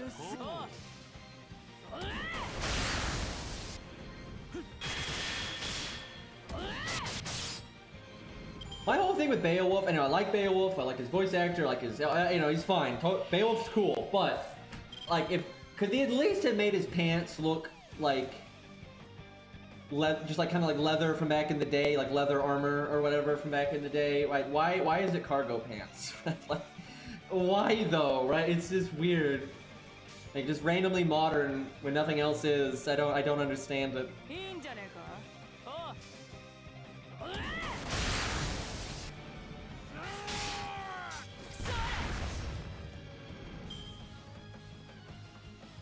I mean, servants get to smoke cigarettes and have it not affect their health, but it doesn't necessarily mean that they would bother, you know, anyway. Like, Mordred didn't even like them. She, like, immediately, like, this is dumb. So yeah, it just depends. But yeah, because there's no health, you know, backlash, you know, some people probably pick it up as, more people would pick it up as a habit that way, I suppose. It's a bad habit, though. In real life, if smoking had no health drawbacks, I would still have no interest in smoking because they're expensive. And this is like a scientifically shown thing, most of the stress that smoking relieves is stress that is created from smoking in the first place. So, not very practical, is it, right? So, between the health problems, the fact that they're expensive as hell, and they're not really actually relieving stress anyway, this is, you know, a pretty big negative. If removing the health aspect of it doesn't change the money side of it and the rest of it, so.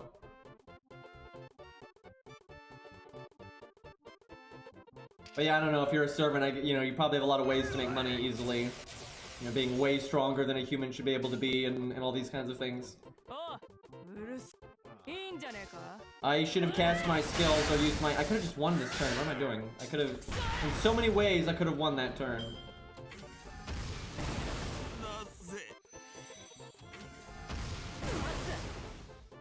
What's sad, and I try not to, like, I don't want to demonize people that smoke or anything. A lot of people, you know, it's hard, it really can be hard to get out of it and stuff. And it's their life, they can do what they want. Although I do draw the line and start affecting other people and, you know, smoking around kids and stuff, like, no. But, you know, I do not want to demonize anybody that, you know, smokes, because there's no, that's not practical, it doesn't make any sense. But what is sad is a lot of people get into smoking when they're teenagers and they're dumb. Like, not trying to insult anyone, but I mean, your brain is not finished until you're like 25-ish or so. And a lot of people when they're teenagers are, you know, pretty daft, and they don't know how to like break things down and look into like the drawbacks to smoking, and they're not going to be thinking about it critically. They're just not. Some will, but you know, a lot won't.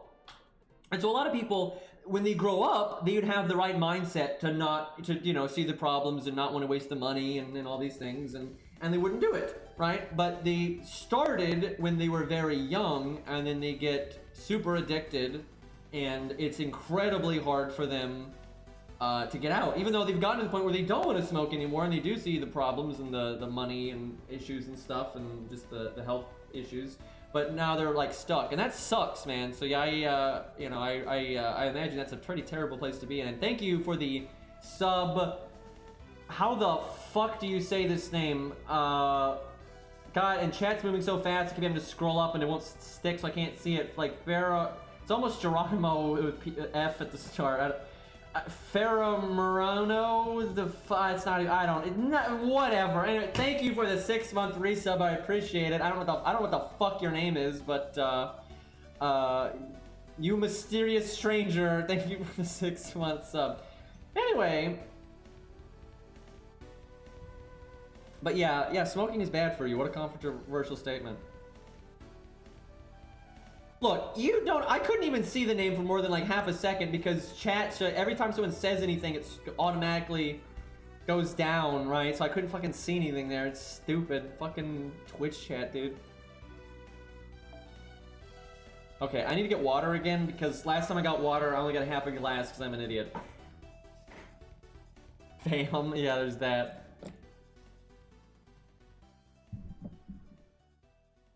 I got you, fam. All right, hold on. Let me get the loading screen going and then we get water. Wow, that is so random asking my opinion about this, like, school. So what?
Okay, I'm back.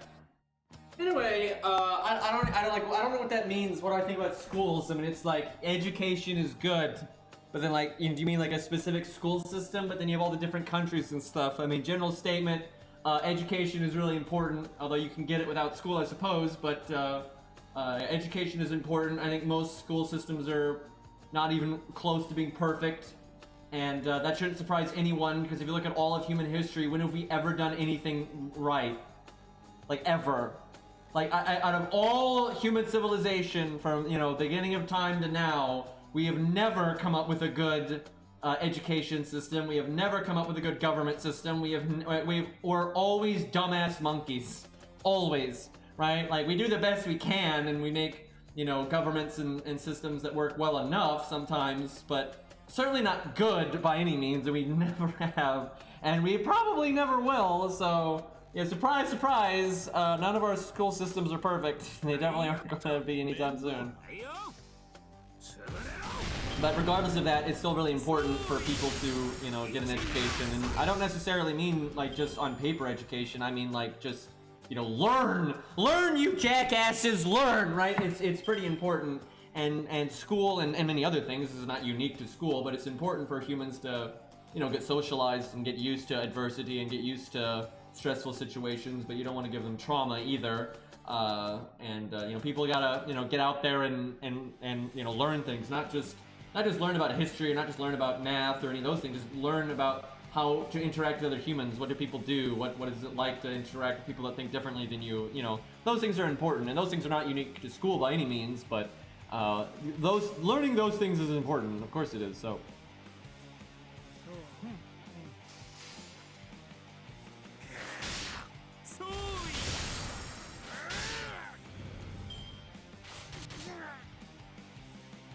Yeah, also, I gotta remind everyone, Green Man never went to school, because my parenting was terrible, and at the time my family was in a religious cult, and I am self-taught basically everything, so yeah, I have a pretty warped opinion about school, because I never went to school. I was homeschooled for like 9 seconds, and then I was kicked out of that, and I didn't receive schooling from my parents. Although at the time my dad wasn't really in the picture for a while. But yeah, so I self-taught myself most things, so kind of fucked up. So I see school from a very outsider perspective, but I mean there's some good things to that. You can see some things. You'll not notice some things, but you'll notice other things that people might be you know, biased to and that kind of thing. So how does that happen? I mean, it's not even that shocking, really. I mean, there's a lot of really overzealous religions out there, and like, so long story short, basically, I've talked about this before, is I don't want to bore people to death, but basically at the time, my family was in a very uptight religious church, which you know, I call them a cult, because they meet every criteria of a cult. You know, they de-incentivize socializing with people outside of the group. They would ostracize people that would leave or think about leaving. You know, they almost exclusively mingle amongst themselves. They had a lot of dogma that they push on people, and they were very anti. They were very anti-school. They wanted everyone to homeschool. Pretty much everyone in that church would homeschool, and my mother just, you know, she homeschooled the other kids, but not me. She started to when I was very young, but due to all kinds of reasons, she just didn't,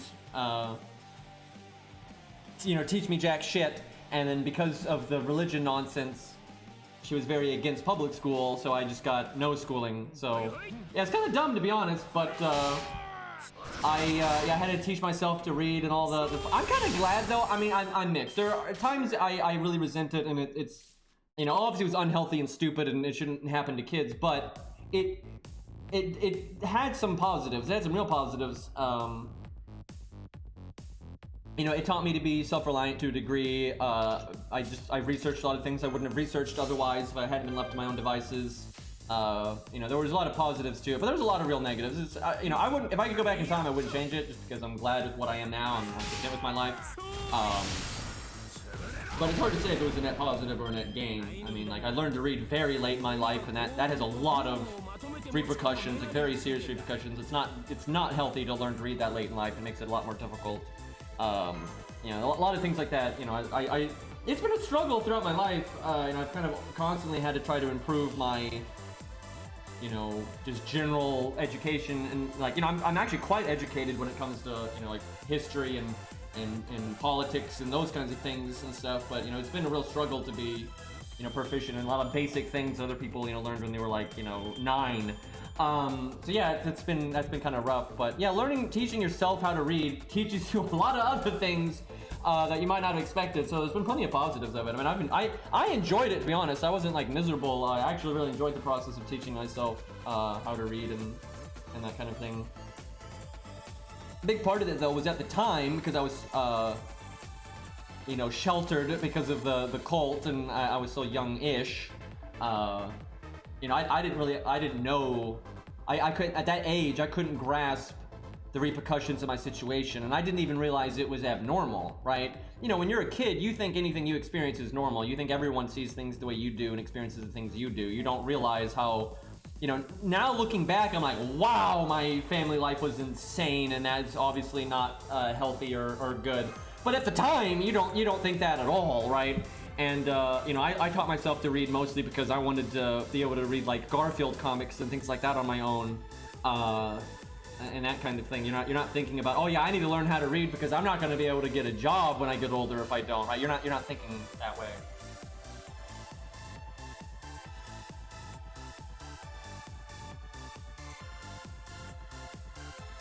Yeah, homeschooling can be a really good thing, and because everyone in that cult homeschooled, and still does, you know, for some people it turns out great. But yeah, as Arjuna said, there's so little accountability that it can make real problems. I mean, you know, there's a level of freedom and flexibility that can be very good from it.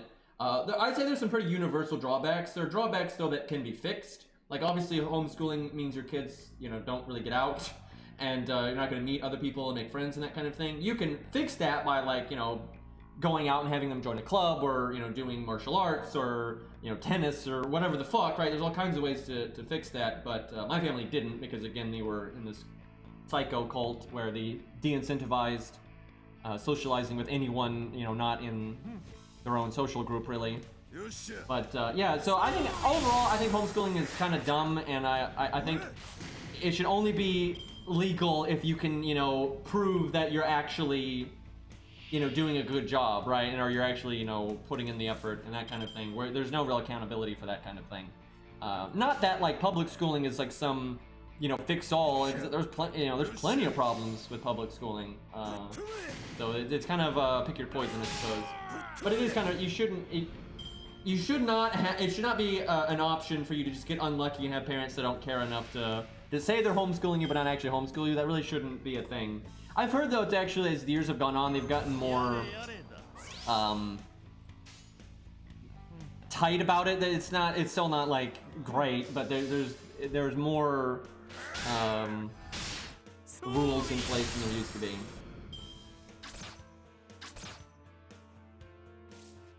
I love reading to death. I just have to actually like the thing I'm reading. I don't just enjoy picking up whatever book and reading it. I'll get bored out of my mind.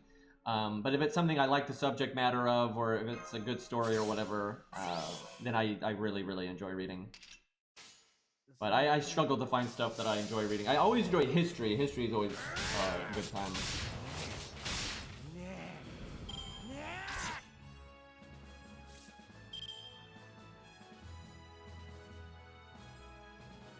Yeah, I've read some Sherlock Holmes books. It's been a while, though.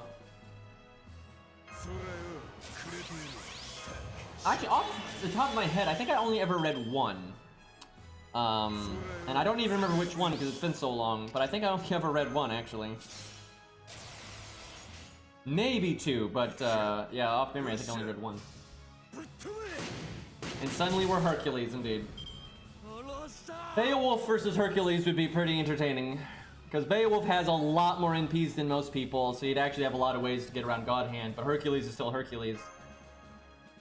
But, and then Beowulf's no joke. And then Beowulf's got, dude, Beowulf's main NP is awesome. God, I would love a story to do it justice. Because, not only does it have, like, the whole thing where abilities like Instinct can never get used to it, and so they won't help you dodge it and things like that. But he temporarily regains his, like, full abilities. Right, like, generally, servants do not have their full abilities as a heroic spirit or for what they had in life because of the class container. The class container kind of, you know, if a heroic spirit is a big body of water, you're pouring it into the class container, and it can only fit so much, right? But when he does his main NP, he temporarily has his full stats, and that's obviously way higher than what servants are generally supposed to be able to have. So he becomes way tankier and stronger than really almost any other servant I can think of, most likely. Maybe other than like Ku-Ulta with his NP activated. Even then, though, probably he's Beowulf. And so yeah, that's pretty awesome, and you kind of get to see through Beowulf you can kind of see like what heroic spirits could do if they weren't being limited by a class container, right? So yeah, I'd love to see an anime or something really do Beowulf justice and show off how nuts that NP is. But then his other NPs are really strong too. Like he's got the club sword and the hunting, however you say it. Just call it hunting for God's sakes. Anyway, yeah, so yeah, he's kind of loaded with NPs, so he'd have a pretty intense fight with Hercules.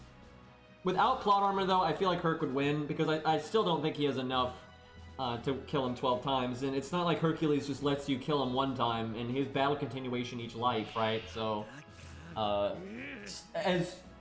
think Beowulf would put up a hell of a fight, and it would take a while, and there would be so much collateral damage, it would be horrifying. But without any plot armor and narrative nonsense to get in the way, I feel like Herc would still win that, because Herc is quite a beast. Hijikata's pretty weird lore-wise, to be honest. He also could not kill Hercules a single time. Well, no, he could kill him at least once because of his strength stat, I think. Let me look at that. His NP is too low of ranked, so it wouldn't hurt. Yeah, it wouldn't get through God Hand. Like, it wouldn't even phase him. Wouldn't even make him flinch. I forgot what his strength stat is. Let me look here. If his strength stat is really high, he could at least kill him one time with just, the old steel. But if his strength stat's not high enough, it's fucked. And, like, monster strength won't help because it's about what your actual strength stat is. It's quality, not, the power. The power rating doesn't matter, the quality of the rank is what matters. Oh god, his strength stat is C.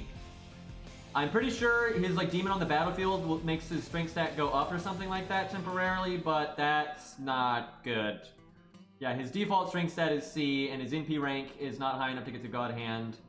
So, he's fucked. He is right fucked there.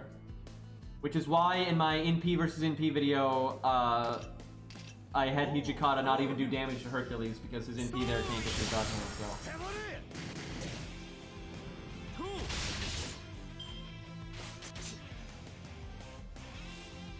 Yeah, well, when there's no plot armor, Hercules is so broken. Like, plot armor, they always make him die like a bitch, but when you actually look at what he has on paper, it's pretty absurd. The problem is, I know he can temporarily get his strength stat up, but that's one life tops. And a lot of times with the way Herc is, Herc will take you from 100 to 0, so a lot of the circumstances are never going to come up. I mean, it's Hercules, for God's sakes. That's the thing, and hey, Cadraw, thank you for the raid. But, because because of plot, right, because of the narrative and plot armor, and especially anime, right, in the visual novel, Herc comes out looking a lot better than he does in all the anime. Like, every anime ever, other than Deansday Knight. Deansday Knight actually does Herc justice to a degree, but the Unlimited Blade Works anime and the Heaven's Feel anime, they make Hercules look like a giant bitch, where it's really easy to kill him one time. That's not how it is at all. That's just, plot armor getting in the way, and again, especially in the anime, because the anime, they really twink some stuff to try to make other characters look better, and because how they see it is, because Herc has so many lives, they don't care if Herc casually loses one life, right? So they can do that too. You can have Hercules not exit the story, but then show off another character. They use it like that all the time, and that's dumb, and that's not fair, because Hercules actually has a really high endurance stat, really high agility stat, he has battle continuation per life. It's actually harder to kill Hercules once than it is to kill almost any other servant once, right? So it's very dumb how frivolously they have his lives evaporate. Again, especially in the anime. I hate that in both Heaven's Feel and Unlimited Blade Works, the anime changed things to make him look worse than he actually is canonically. Especially Heaven's Feel. I don't know. Unlimited Blade Works is pretty dumb too, because in the original story, Artoria is not able to kill Hercules a single time in the graveyard. Not only that, when she does Strike Air, it bounces off. because it's, you know, it's not high enough rank, it can't get through God Hand. Where in the anime, it fucking kills him one time. Just, you know, Artoria though, and then in Heaven's Field, he does die against Saber Ulter several times in the visual novel. However, they actually bothered to explain that Hercules is being nerfed by the shadow, and he had to rip his skin off to get the shadow off of him, so he doesn't have, normally his skin is what gives him the resistance to what killed him previously, so the more he dies to the same thing, the less damage it does to him. But when he's fighting Saber Ulter, that's not happening, so he's taking the full damage every fucking time. And also the shadow, this is literally not in the anime at all. This is not in the Heaven's Field anime. They completely cut this, and I think they did that to just make Artoria look better. In the visual novel, the shadow is restricting the movement of where Hercules can go. So he can't dodge like he wants to, he can't attack like he wants to. It's kind of like cornering him, and it makes it very easy for Saber Ulter to just blast him, right? But they completely cut that in the anime, and so yeah, in the visual novel, Herc's being nerfed, and then Saber Ulter's being buffed, right? Because the Grail is, you know, feeding her unlimited mana. Which, can we switch the roles, right? Can we see that fight again? Can we give Herc the Grail so he has unlimited mana, and then we have Saber Ulter getting nerfed, right? Then see what the fuck happens. Anyway, but yeah, the movie made it look a lot stupider than it should have. But, you know, welcome to Fate Anime, by the way. But anyway, what I'm getting at is, yeah, Hercules without plot armor and without the narrative getting in the way like that is pretty ridiculous, right? I mean, the dude has 12 lives. Every time you kill him, whatever killed him last, he's going to have damage resistance to. He has each life. This is what people don't realize. Each life is so hard to get through because he has a crazy high strength stat, crazy high agility stat, crazy high endurance stat, battle continuation per life. Right, it's nonsense, absolute nonsense. A neat nod, though, that FGO did. This was a really good nod on FGO's part. This was really easy to miss. So, canonically in FGO, the Chaldea summoning system cannot summon Hercules properly, and it cannot summon him with his 12 lives. That's why when you get Hercules, you just have battle continuation. That's just his skill. That's not God Hand, that's just battle continuation that he always has. You have no God Hand whatsoever, and it says because Chaldea is just not a strong enough summoning system to be able to do that. And so in Unlimited Blade Works, because this is kind of plot bullshit, but it happened, so, you know, it is what it is, I guess. Take it with a grain of salt or whatever, but in Unlimited Blade Works, in the visual novel, when he's fighting Gilgamesh, when Hercules is fighting Gilgamesh, and it says Hercules is like so motivated and he's trying to protect Ilias so much, he's actually long since lost all 12 of his lives. Hercules lost all of his lives to Gilgamesh and he kept resurrecting anyway. You know, which is kind of bullshit, but it is what it is. So, you know, when Herc is motivated enough, he can, he gets extra lives, basically. If Herc really gives a fuck, he gets extra lives. They don't ever say how many. And in FGO, that's his Bond CE. You don't have God Hand in FGO. Herc does not have it. And his Bond CE is representing that motivation for going beyond what he's supposed to be able to do. And those 3 lives on his Bond CE, those are those extra lives that he like showed against Gilgamesh where he went beyond his, you know, standard 12. So he still doesn't have God Hand in Chaldea, still doesn't have it. But I guess because he's Bond 10, right? And so he gives a fuck, he's able to, you know, so that's a cool nod. You know, it's kind of, you know, plot armor nonsense or whatever, but still a really good nod there. And you know, obviously they had, you know, Ilia's castle, right, representing it. So, you know, they know what they did. They know that's what they're referencing, right? So that's a pretty cool nod in FGO, actually. Every once in a while, I tell you, FGO really, you know, does a good job like that, and it's nice. You know, like Sanson has a lot of, you know, good subtle references to his real life history and everything, which is nice to see. But then, you know, every once in a while they come along and they make Van Gogh, and you just, you start losing faith in humanity. Does that mean Herc was Bond 10 with Ilia? I would imagine. I mean, that, I would think so. Finds that tiny bit of Virgil inside himself. Don't we all have a tiny bit of Virgil inside of us?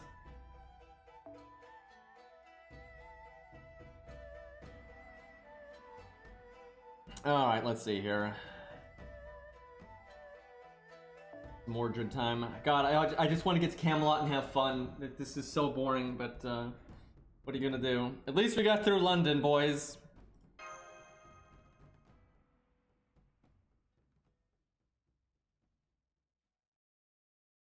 I know, what did those fucking wolves do, man? She's a goddamn, you know, master and you know, homunculus and all this. They got a goddamn servant, and they're out there picking on wolves, man. It's not right.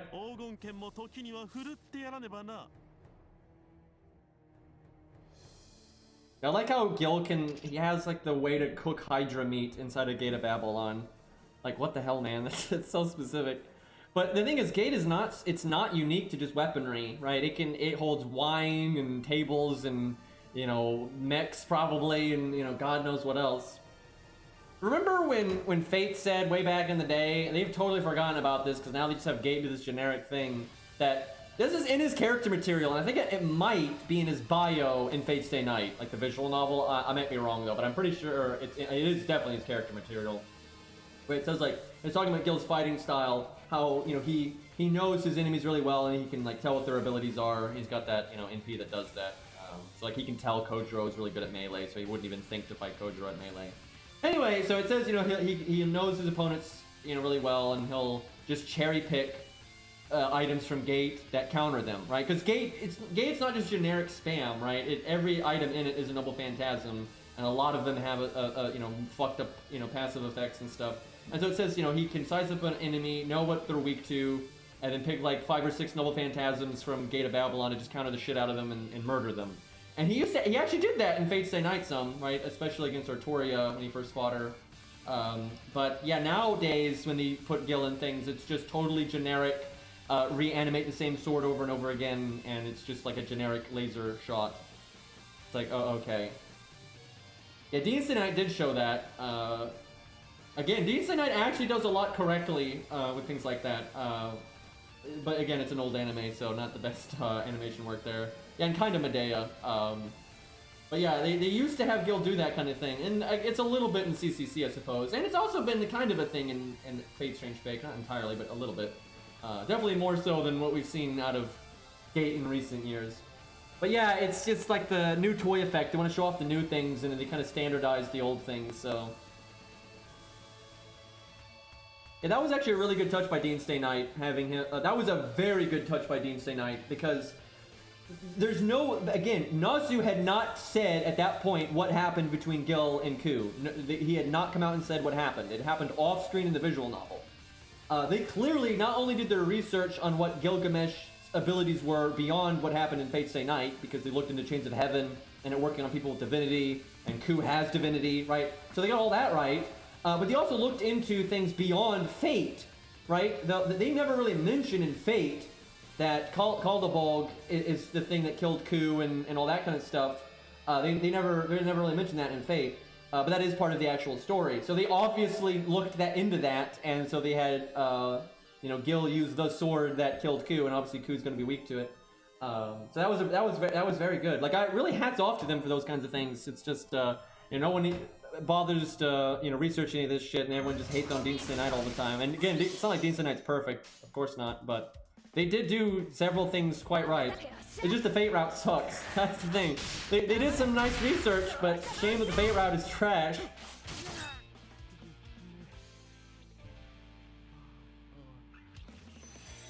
So I gotta stress this. I find it shocking how many people don't know what I'm about to say, because you see this in YouTube comments all the time. So what I'm about to get into, I think, comes from people seeing things about Fate only through the anime, which, fair enough. But I think when you watch just the anime will give you a false impression of a lot of stuff, right? So first off, with Shiro versus Gilgamesh, I mean, Nasu has made this crystal clear. I can't even believe this is still an argument today. You can go to YouTube right now and type in Shiro versus Gilgamesh and go to the comments, and you'll see people like saying, you know, all kinds, so much debate about this topic.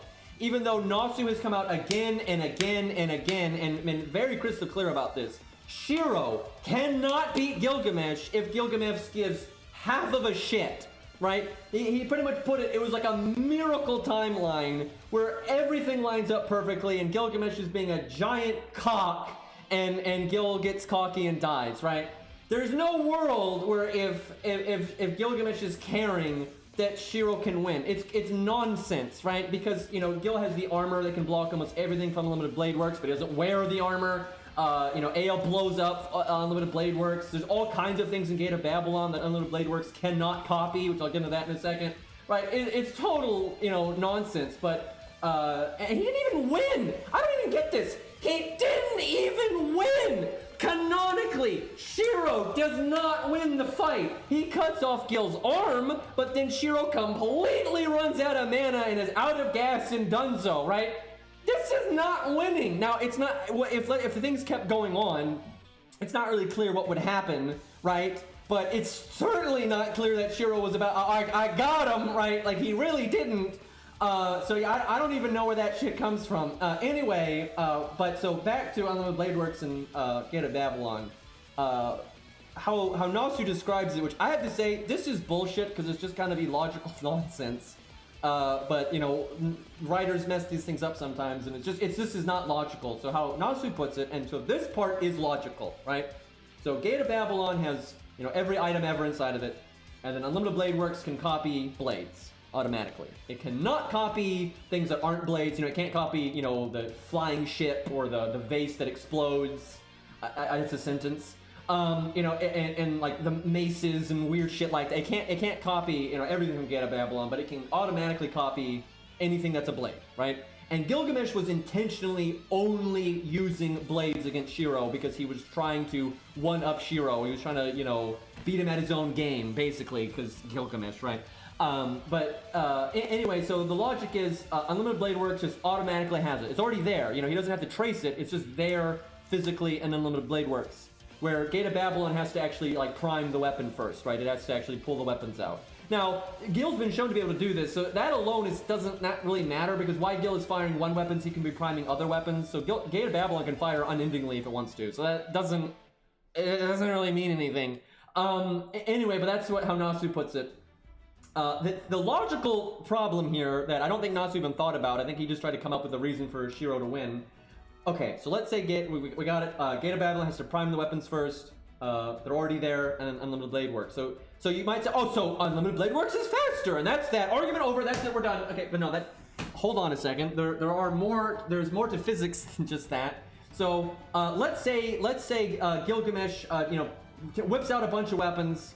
And a few of them are like A+ weapons, so they're very nasty, they're very powerful. You know, Shiro can't just grab whatever weapon to stop them. He's gonna have to, you know, but he's got the same weapon in Unlimited Blade Works now. So, you know, if there's an A+ one there, you know, now Shiro has an A+ one. The thing is, that doesn't mean that it's in Unlimited Blade Works in a location that is close enough to stop the one in have you seen how Unlimited Blade Works works? It's massive, right? It's most likely on the other side of the goddamn planet, and it's going to take forever to get over there, right? So it's like the odds of, because if you watch the anime, magically, anytime something's coming out of Gate of Babylon that Shiro needs to block, the corresponding sword in Unlimited Blade Works is just magically really nearby, right? What a coincidence, right? There's some Hollywood magic for you, right? So realistically, if you're firing all kinds of bullshit out of Gate of Babylon, you know, and when the really nasty weapons come up, odds are Shiro's not gonna have the corresponding, you know, quality of items nearby to deal with it. Maybe he can use multiple items to stop it, right, and things like that. But it's not a one-to-one thing, right? There's gonna be pros and cons to both of these things. So yeah, it's kind of nonsense. And yeah, by the way, Shiro can copy items that aren't blades, but Unlimited Blade Works will not automatically store them. So if Gilgamesh goes to fire a mace out of, or an axe or so, axes probably count as blades actually, but he fires a mace. Let's say he fires a mace out of Gate of Babylon. Shiro can trace it and copy it, but then it will have the rank down. It'll be weaker. It'll take mana to do so. It'll take, you know, time, and so then it's probably already shot Shiro in the face, and you know, there you go. So, but that's the thing. Gil was intentionally not using. And you can see that in the visual novel and the anime, he's not firing the weird vase or the chains or the, you know, you always see all these bizarre items in Gate of Babylon. He's not using any of that stuff against Shiro. He's intentionally only using blades because he's trying to, you know, one-up the faker, if you will. But yeah, so if Gilgamesh just started firing all of his weird crap out of Gate of Babylon, Shiro's not going to be able to, you know, stop that stuff because he can't copy it, and there you go. The main thing though, never mind any of that stuff, the main thing that would fuck over Shiro is literally Gilgamesh just putting his armor on, right? They just put his fucking armor on and Shiro's fucked. because Gil's armor has been shown, and they went into great detail about this. It can block strikes from Excalibur, for God's sakes, with you know Artoria swinging the damn thing, and it took many strikes from Excalibur. And the visual novel said it was about to give way. The armor was about to give way, but it didn't. And again, it took many strikes from Excalibur. Most of the shit you're going to get hit by from Unlimited Blade Works is not going to be on par with Excalibur at all. And Shiro's the one swinging it, for God's sakes. So like when he got his arm cut off, if he had his armor on, it wouldn't have cut his arm off. And there you go, GG, we're done, story over, right? But yeah, of course, Gilgamesh, because plot, just, you know, cannot be bothered to put his armor on, so.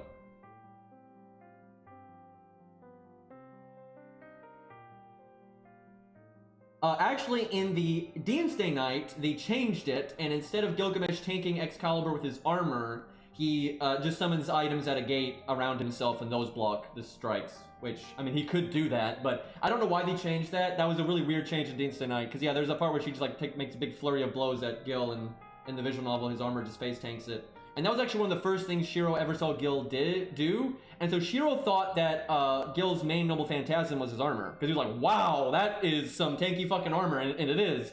So he was so impressed by how tanky it was, he thought it was his, like, Gil's main noble phantasm. And then obviously a few seconds later, Gate of Babylon happened, but, and that, you know, that changed that. But yeah, for some reason, Doomsday Night made Gil just block the blows with random stuff from Gate. I guess he thought it was cooler, I don't know. Oh, yeah, that was another thing, and I'll actually give the anime credit. The Unlimited Blade Works anime did do this. They didn't really explain it to the audience, but they did fucking do this.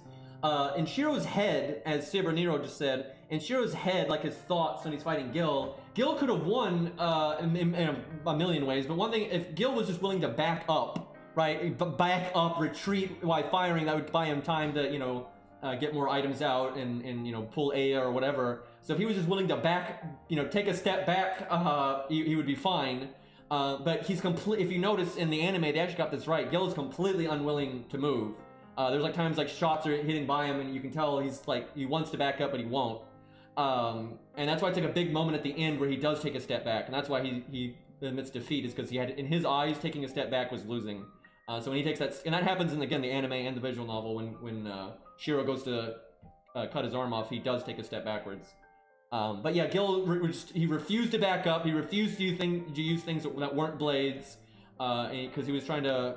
Because in his mind, if he used something that wasn't a blade, and if he backed up, he was saying the counterfeit was better than the original, because he was having to use something that the counterfeit didn't have, right? And he was having to retreat and not, you know, just hold your ground or whatever. So in Gil's mind, it was a loss. The point was lost if he backed up or used a mace or a hammer or whatever. He does have a giant golden hammer, by the way.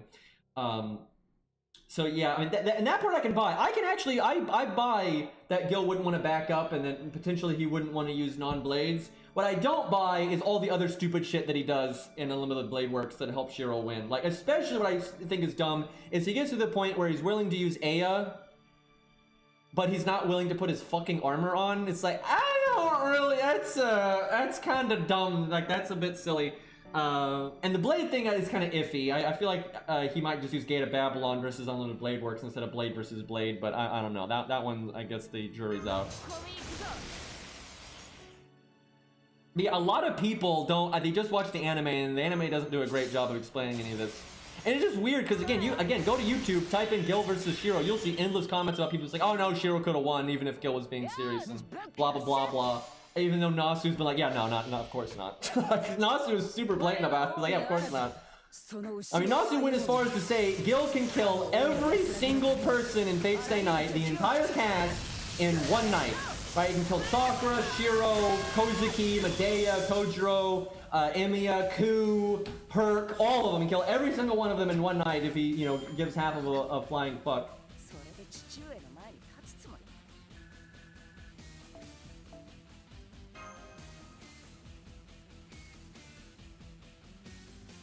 Yeah, I guess you could just use Aya. I don't think that's what Nasu was referring to, because then it wouldn't take half a night.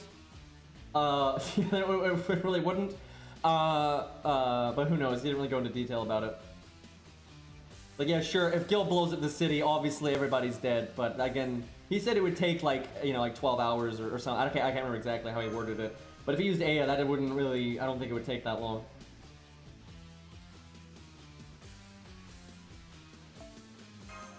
Now, that being said, though, obviously, Unlimited Blade Works, I just spent a lot of time shitting on Unlimited Blade Works, but Unlimited Blade Works is amazing, right? It is a very powerful level Phantasm. So I see another camp of people that act like, never mind Shiro, they act like Emiya is, like, not that good of a servant and is only ever gets anything done because of plot armor. That is stupid, right? That's just dumb, right? Like, yeah, there's a lot of plot armor involved with Unlimited Blade Works versus Gate of Babylon specifically, but that doesn't change the fact that Gate of Babylon still Unlimited Blade Works still has, you know, massive benefits to it, and it may not have as much variety as Gate of Babylon does, because, you know, Gate of Babylon basically has every single item ever, where Unlimited Blade Works just copies, you know, you're never going to copy all of them, and then all the stuff that's not blades, and, you know, blah, blah, blah, blah, but it still has an ungodly amount of items inside of it. And so you're going to have all kinds of items with all kinds of effects that can help you, you know, deal with your opponents. Okay, I'm fighting this servant, so I should use this kind of items or those kinds of items. That kind of versatility is extremely useful. Like, of course it is. And the biggest drawback to Unlimited Blade Works, and this is a pretty fucking big one, thankfully plot armor will always make this a non-issue if they want it to be. It's an issue when they, like, don't want them to use Unlimited Blade Works, but when they want, if the plot wants Emiya or Shiro to use Unlimited Blade Works, he's going to use it, right? This is going to happen. If it doesn't, then they might use this as an excuse if they don't want him to use it. But the one problem with Unlimited Blade Works is definitely the way you have to cast it. Not so good, right? Takes a minute, takes a, you know, a good chunk of mana to initiate it. It's very mana efficient after that point. Basically takes no mana. But yeah, you got to do the long ass chant, and it's you know, kind of a hefty upfront mana cost. That's a pretty big drawback, but it's still pretty good. And if you get Unlimited Blade Works off, it will defeat most servants. Just because of the amount of variety that you have in there, right? Like, it's just so much stuff. Now, there are certain servants it's terrible against, obviously. You know, some units just have, or servants have abilities that counter, you know, projectile spam, and they counter, you know, not being, like, individually mastering a weapon to its max and things like that. But, like, you know, like, coup would be a problem, right? Because of protection from arrows and that kind of thing. But it's still really good, and I would say Emi is a well above average servant, and yeah, just because there's a lot of plot armor surrounding him sometimes does not mean that he can't get anything done without plot armor, right? Like that's like a fallacy there.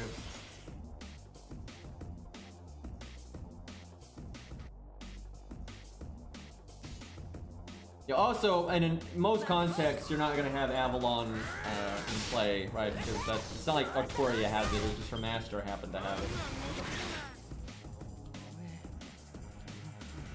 Also,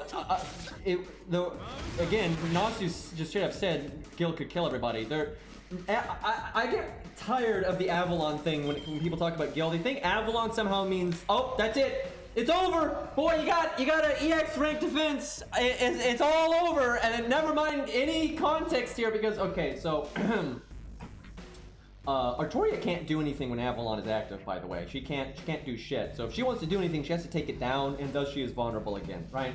So for example, if Gil is deciding to bomb the entire city and you see it coming, yes, you could activate Avalon and then you could survive the attack. Everyone else is dead, by the way, but you're alive. But everyone else is fucking dead and the city's gone, but you can't do anything. You don't, like, nothing happens, right? The reason it works in the Fate route, and again, Nasu says this, he sort of says this, she only won that fight because Gilgamesh was not trying to kill her until it was too late. Like, that's just a fact. That is just a fucking fact. Gilgamesh was not trying to kill Artoria until it was too late. She was already too close to him, and she already had Avalon up. It was over, right? If Gil was trying to kill Artoria from the start, she never could have gotten close to him. She never even had a chance to use Avalon. She would have just died, and that would have been that. But so, why it worked in Fate was because it was a gank. Gil didn't see it coming. He just fired Aya, and he thought it was over. It's like, that's it. But then, bam, she's in his face. He doesn't have time to fire it again. He didn't have weapons primed and gate. He didn't even have gate open at the time. And he's done, right? GG. But that's because Gil's being an idiot, right? If Gil gives a fuck, right, he's going to have gate already open. So, yeah, you block Aya, and now you're charging, you know, like a maniac. And now you're swimming in swords from Gate of Babylon, right? Great. what are you gonna do, right? Like, it's not a good matchup. Like, yes, Avalon's great, and it's nice to have such a powerful defensive ability, of course, but it's not gonna win you a fight. It'll save you from dying, but it doesn't suddenly defeat your opponent. It doesn't allow you to get a free smack in. It doesn't do any of those things. And also, yeah, generally speaking, Artoria doesn't even know Shiro has Avalon. Shiro doesn't even know he has Avalon. If Gil, was summoned and just wanted to win, he would kill everyone there long before anyone figured out anything about Avalon. And its healing factor is certainly not enough to save you from that nonsense. Yeah, he literally was trying to marry her, not kill her. And again, Nasu made that very clear. He straight up said he said he could kill anybody in Fates Tonight, and he only died in the Fate Rite because of obsession. And he's talking about his obsession with Artoria. He died in the Unload Blade Works because of pride. And then I always forget what he said about Heaven's Feel. I think he said carelessness or something. I don't fucking remember. But yeah, people always try to argue that, oh no, this thing could beat it, but clearly not. Gil is dumb. I love Gil, but he's dumb. Gil is stupid. He has literally every item, ever. It's really, he gains items that were even created after his life to get retroactively added to Gate of Avalon. It's really fucking stupid.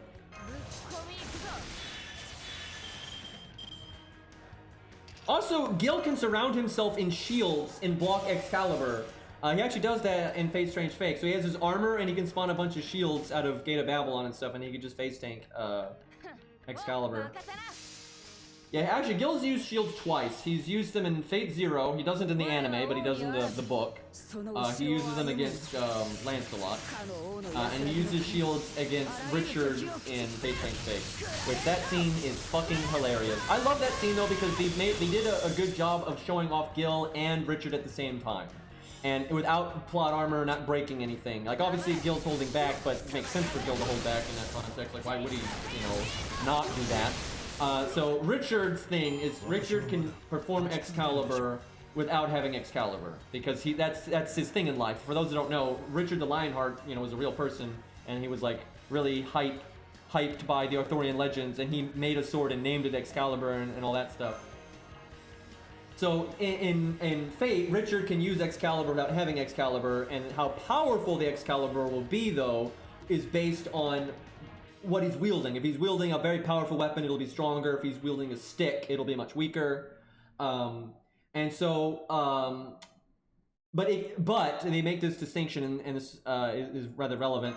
He can never exceed the rank of the original Excalibur. His Excalibur blast will never be stronger than Artoria's. Because he's a copy, if you will. However, Richard finds some very creative ways around this, which I really like. So another ability Richard has is the longer the fight goes, the faster he gets. I love Richard so much. I hope he gets into FGO someday. So yeah, the longer he fights, he gets faster and faster and faster, and there's no cap really.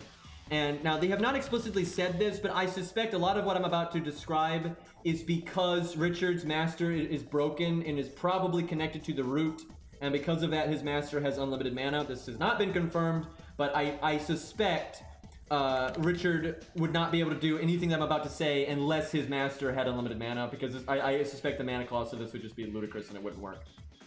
Anyway, so he is fighting Gilgamesh, and they're fighting for a while, so Richard has gotten to the point where he is going very fast, and he has taken one of the items from Gate of Babylon, and it's a rather high-ranked item from Gate of Babylon, so it makes his Excalibur like A rank or something, so it's quite strong. And so presumably, because his master is got unlimited mana, he can use Excalibur as many times as he wants, and because he's moving so fast now, although his individual Excalibur cannot exceed Artoria's, he is able to cast Excalibur over and over and over and over and over and over, and it says he's firing Excalibur again and again so fast that it's a continuous beam. You can't tell that he's actually casting it over and over again. It just looks like one unending Excalibur beam. And so what happens is he fires Excalibur at Gil, and Gil's like, it's not even as strong as the original. And so he spawns these like really powerful shields from Gate of Babylon, and he blocks it.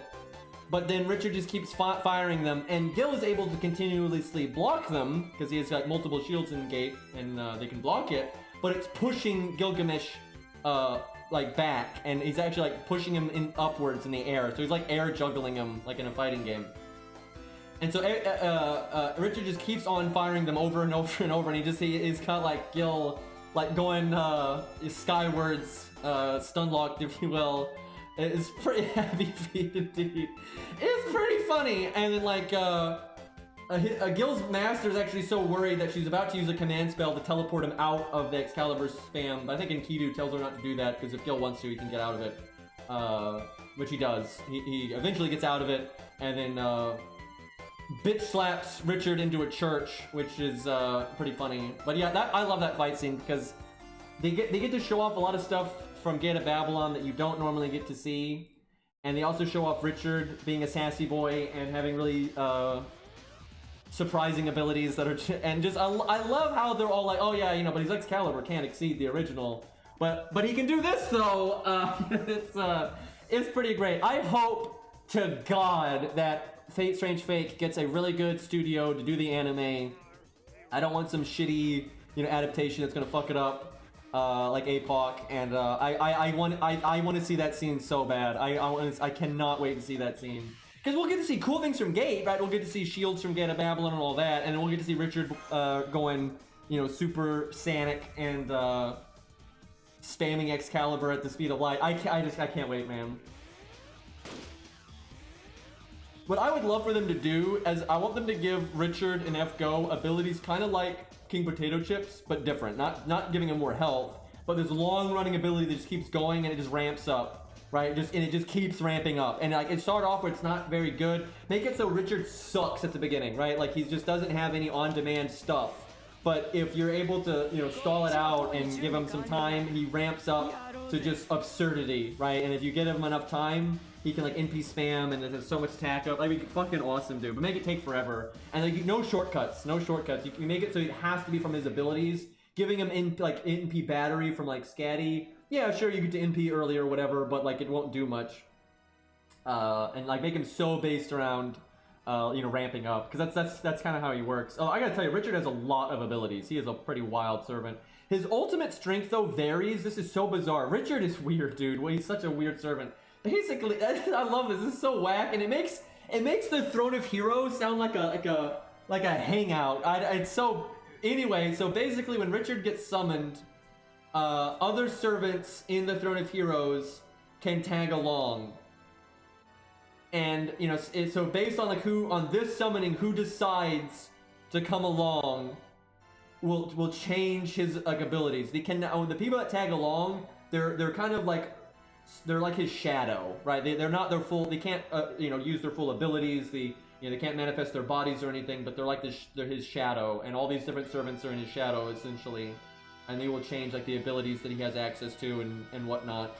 And so depending on who decides to tag along, will drastically change the power of Richard, so he could potentially be kind of weak or potentially ludicrously strong, based on you know, who's on board. You know, everybody get in here, right?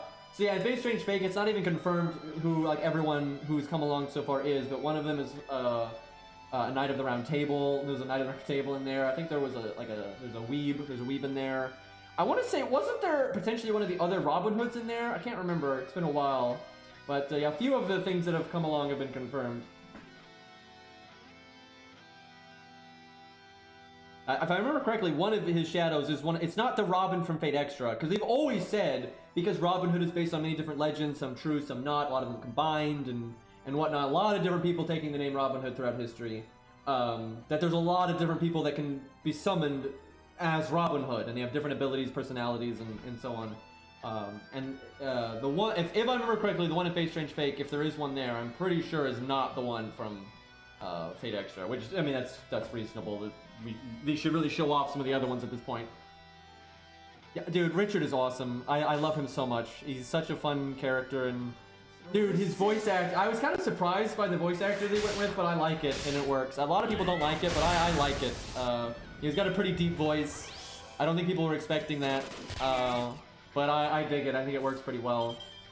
I cannot wait, dude, for the books to finish and to see like how the story ends, and then just once the books are over, then we can see those things in other games, and they might make an anime and everything. So I'm pretty excited. I love Fate Strange Fake, man.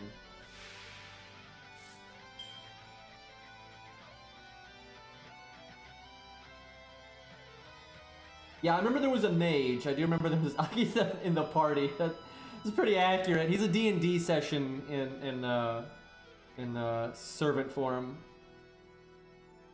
Robin's not really like 100 Face, like not at all actually. They almost have nothing in common because what 100 Face is a different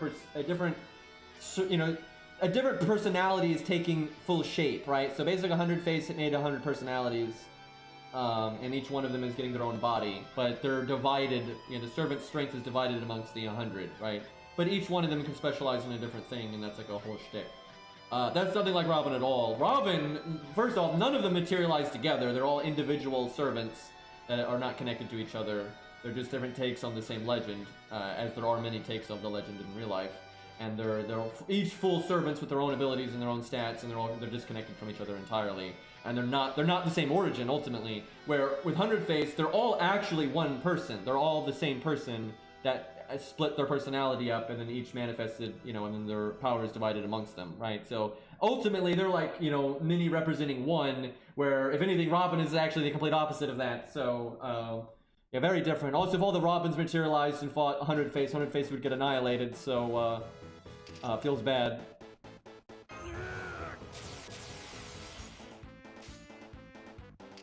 By the way, though, can we get more Robin Hood? Just in general, can we get more Robin Hood? He's pretty great. Oh yeah, is the playlist broken again? It's been so messed up lately. Here, we'll bust out some Dean Stay Night. I should just like add the entire soundtrack on here.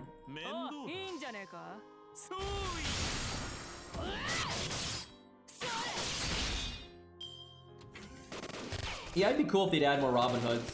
The thing is, okay, now would truly not bother me if they made a female Robin Hood, because with, you know, with what I just explained, there being so many types and everything, it's fine. And because we have a more normal Robin Hood, no big deal, right? Like literally wouldn't bother me in the slightest.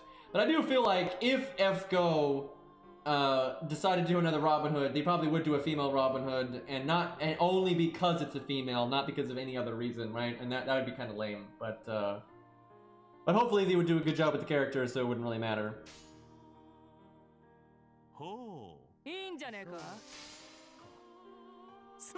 Now they wouldn't gender bend the current Robin. They would just make a brand new Robin because they've already set the groundwork for that. Now, what would be really cool, we'll see, because we only know so much about the one in Face Strange Fake, but it'd be cool if you could get, like, at least a shout-out to a very classical take on Robin Hood in the shadow of Richard, right? That'd be really cool, and if Richard gets an FGO, you can have that in one of his attacks, so you get a little peek of a more normal Robin Hood. And then you can have your gender bent Robin Hood, and then we have our Face extra Robin Hood, right? That'd be cool if we could get something like that going.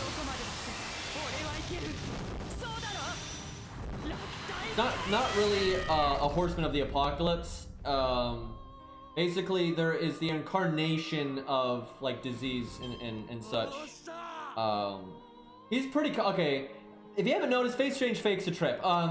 So basically, there's a servant that is the incarnation of death and disease, essentially, and because he's a concept. He's not a person. He's not representing any specific thing. He's not representing pestilence like the Horseman specifically. He's just representing disease and death, period. Now, one of the famous forms that he has taken is pestilence, and he says that, but he's also taken the form of like the Spanish flu, the Black Death, all these things. And it says in like his bio in Face Strange Fake that basically the way he will manifest is going to change depending on his master's view on death and disease. And so it says like one way he could, depending what kind of mastery he had, he could potentially, this would be very hard to pull off, but he could potentially manifest as Ragnarok.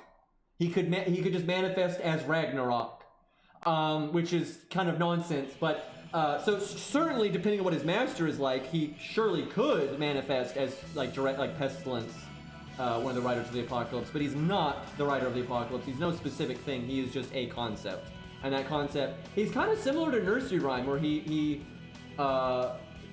how he forms himself, how he is shaped, is based on his master. But generally, he won't even allow himself to be summoned. Dude, I gotta tell you, this is pretty depressing. They don't give it a lot of screen time, but when you really think about it, what's going on with him and his master is really fucked up. And just putting yourself in those shoes for a while is just really depressing, and a lot of kids do go through this. Basically, he is... What I just explained, now when I explain this next thing, you're going to see where I'm going with this. He's summoned by a kid that is dying to a terminal disease. They're very young, right? So they have a hard time understanding what death is. And, you know, they're going to die, right? And that's his master. So you can imagine the problem here. And yeah, that's a very depressing concept. And so yeah, it's weird. You might expect this disease monstrosity, you know, Pale Rider is pretty much what they call him. But he, you know, he actually really cares about his master and everything. So it's all pretty depressing, to be honest. And off memory, he really will not allow himself to be summoned, generally speaking. One of the only things that could summon him is, like, what did summon him. So, even though he can theoretically, like, manifest Ragnarok, you'll never see that, so... But yeah, his abilities are pretty out there.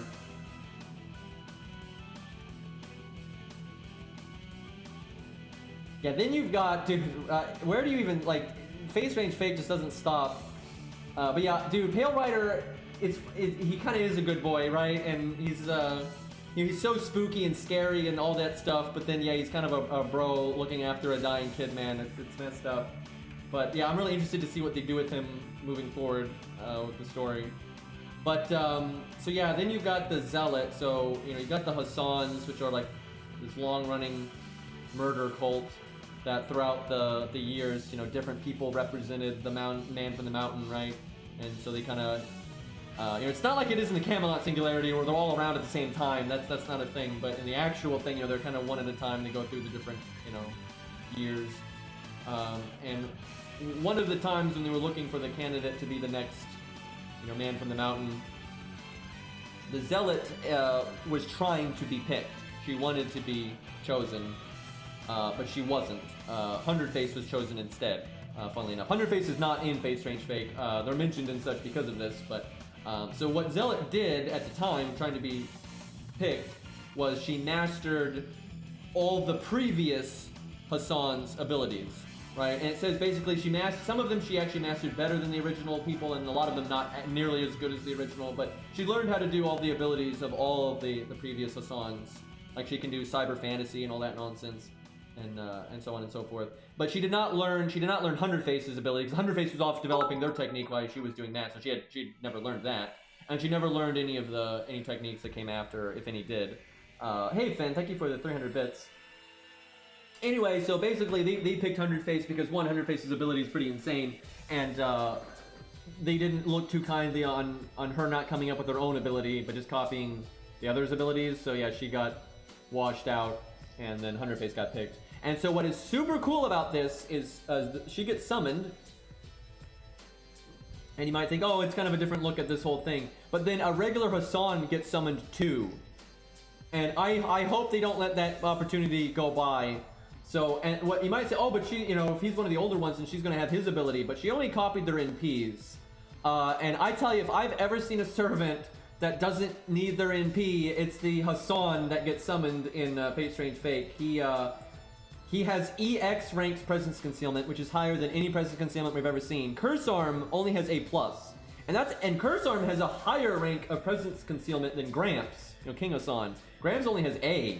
Curse Arm has A+. So then this fucker's got EX rank, and if you read the description of it, it's just crazy. It basically says he doesn't...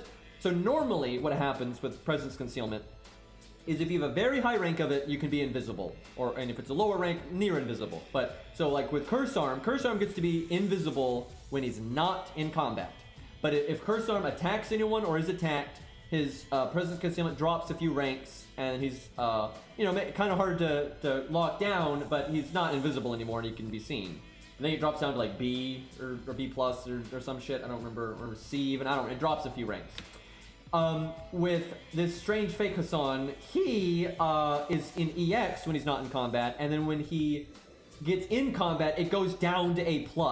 So when he's in combat, he's completely invisible. And you might say, well, wait, then what's EX then? If he's completely invisible when he's fighting, what is he when he's not fighting? What it says is, he doesn't look like he's part of the world.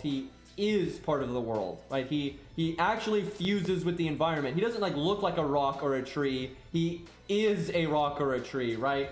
Bob Ross creation, essentially. So yeah, he is basically undetectable because he's not like some fake rock that's like, oh, it looks exactly like a rock, but it's not actually a rock. He is a rock. So you don't detect him. Even if you do magic, if you do a bounded field, it will detect a rock, right? It doesn't detect a magical rock, it just detects a rock. So it doesn't detect anything. So he's just completely undetectable. It's really fucked. And then also, while he's in the shadows, he absorbs mana. He can absorb mana from the shadows, so he doesn't really need a master. He is so stealthy. Generally, this is unheard of. Masters have like an inherent connection with their servant, right? So, but with the way he is, he's so stealthy that this master his own master can't detect him. His master summons him, and he is summoned in presence concealment. So his master thinks the summoning fails because he has no connection to a servant. No, he doesn't see a servant. He doesn't feel a servant. No mana's going to a servant. So he's like, I guess no one answered the summon. Fuck. But actually, this whole time, his servant's been there and just being completely stealthy. Basically, that's what it says. That's what he does. Anytime he's summoned, he will not let his master know he's there, and he basically wants to judge his master and see if his master is someone he thinks is worthy and he can get along with, which he ends up deciding on, and he does end up working with his master. But yeah, it's pretty scary, man. You don't want to summon that guy and then not be on the same wavelength as him, because he'll have a really easy time killing you, and he doesn't even need you because he can go get mana from the shadows and shit. But yeah, he is so stealthy that he does not need a Noble Phantasm at all, because he can kill you with a regular dagger very easily, because he can literally be right next to you and you'll have no idea. Even if you're like Medea and you got all these bounded fields and detection shit, you'll have no idea. So he can just gank you like nobody else. They've not said this, but presumably Enkidu will be able to find him, because Enkidu has a connection to the Earth. He's like hooked up to Mother Earth, and so if this Hassan is able to fuse with the environment and become part of it, Enkidu will probably be able to tell. So if there's one servant that can fuck him up, it's probably Enkidu. But it'll be interesting to see. I hope there's at least some interaction between him and the Zealot, because oh boy. Because I've seen everyone think, oh, she just ones up all of the Hassans because she has all their NPs, but yeah, she don't have no presence concealment EX or any of that nonsense, and surely he's going to be unhappy with her presence, so I'm very interested to see what happens there.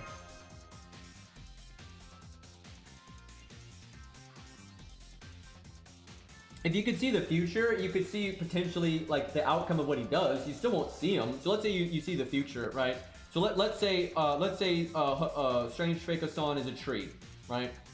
And let's say someone's master, maybe your master, walks by the tree, and then he becomes invisible. He's not a tree anymore, but he's completely invisible, and then he just stabs the master and kills them. So your clairvoyance would see that the master somehow is being stabbed and blood's going everywhere and they're dying. So you're like, okay, some kind of gank attempt happens over there. I should do something about that. But it's not like you're going to see him specifically, because he's still completely invisible when he takes action. So now Gil is a bit different, because he's got some weird abilities with his Noble Phantasm and everything. So, but yeah, it's not really clear how that would work out. Just in Irie, indeed. Well, I'd imagine though, on the surface level, if Gil just looked into the future, saw that his master just got stabbed by a tree, he would probably just carpet bomb the tree, even if he doesn't understand why the tree just shot his master. He'd probably just carpet bomb it anyway. So yeah, they say some of her replicated abilities are not as good as the originals. It varies. Like, she was able to master them to different degrees. Some of them are weaker, and some are stronger.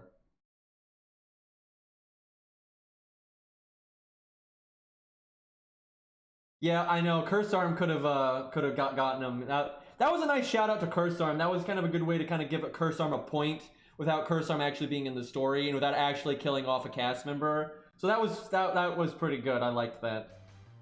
Also, they do have Zealot gank somebody at the beginning of the story, which is kind of nice.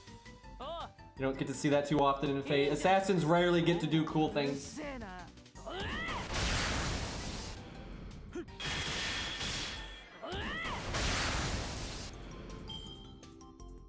Yeah, it's not exactly real Ishtar. It's not like Ishtar was able to summon herself in the flesh, but she has a host that's a blank slate. Because it was a homunculus, and not only was it a homunculus, but it was a homunculus that like had their mind emptied like right before she was possessed. So there's no she's having no influence. It's unfiltered Ishtar, if you will. Although Gil seems to think that she only has like part of herself in there. They didn't get the full thing in there. But she certainly is more herself than she is in FGO or Babylonia or any of that stuff. As such, she is a giant fucking bitch.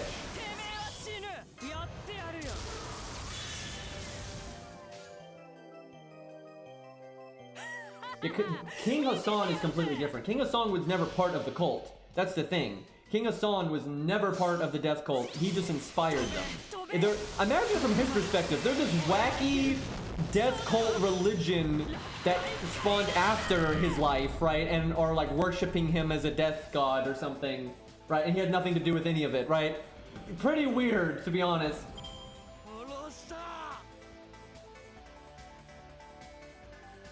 So yeah, so they have not really explained what's going on with Humbaba in Fate Strange Fake. This is what I am guessing, and I think the evidence is pretty strong for this, and I'm sure there's maybe a little bit more to it that they just have not explained yet. So basically, the faction that has summoned Ishtar, and well, they didn't exactly summon her, she kind of just possessed her homunculus there.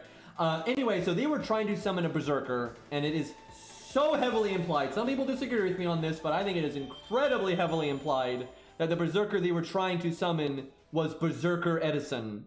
There's a lot of evidence for this, but the summoning was not going well. It was not proper, it was not stable, it was not working. Ishtar hijacks homunculus, and she uses, you know, ancient bullshit, you know, nonsense, but stuff connected to her to basically stabilize the summon. And she takes a soul that she has like access to, and she puts that soul in the class container. As such, she has made some kind of monstrosity, and this is almost a fact. What the soul she used was Humbaba's, so she put Humbaba's soul in this class container. But Humbaba is not who these people were summoning, right? The reason I think it was Edison is because it has like a lion motif. It uses technology, you know, lightning stuff. There's some like jokes and memes with the writer of Fate Strange Fake referencing Edison and whatnot. So I think they were definitely trying to summon Berserker Edison. Didn't work. Ishtar, you know, stabilized it and used the soul she had access to, and she put Humbaba in the body. So it's some monstrosity of, you know, trying to be Edison. You know, that was the body in the class container, but it's got the soul of Humbaba in it. And it's a total mess, right? So that seems to be what's going on there. Man, Fate Strange Fake is a it's a trip. It is the most out of all the, you know, almost every Fate story ever, every rule ever gets broken. Like there's never like a normal Grail War, right? That's on camera. Always weird shit happens, right? But nothing even comes close to all the rule breaking, off the wall insanity like Fate Strange Fake. It is the most broken Grail War of all time. There's literally 2 Grail Wars going on at the same time. Basically, there's a false one, like a copy Grail War, like a pseudo Grail War that's like corrupted and, you know, does not follow the rules of the original system, and then the original system is summoning things too. So yeah, it's a trip. Yeah, I would actually like a normal Grail War though. I would really like just a nice classical, normal everything, and just focus on the characters and the master relationships and the factions, and just you know that'd be a great setting for not having a main character, by the way. So you don't know who's gonna win and that kind of thing. That'd be awesome.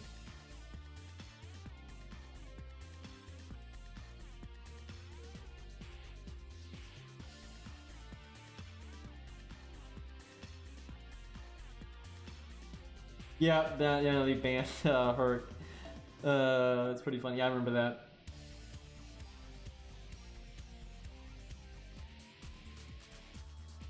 Yeah, pretty much put a Grail War in your Grail War. That is pretty accurate. Oh god, I need to wrap up soon. I forgot. I started streaming super late. It's already tomorrow, so yeah. Rex is justified. I told you he was gonna hate this stream. Started late. Going over 3 hours.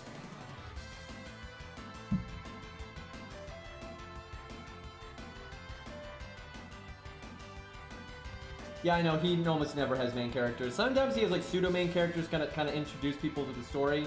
Like in Durarara, it's like you thought I had main characters, but I was just kidding, right? Because at the start of Durarara, it feels like the kids are going to be the main characters, but that as the story progresses, that fades, and they everyone just becomes, you know, the same. They were kind of like the entry thing. But yeah, a lot of his stories don't have main characters, which I like that. I actually enjoy that a lot. So.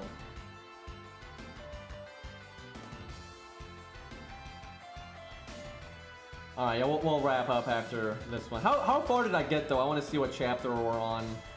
I'm curious, how close to Camelot are we?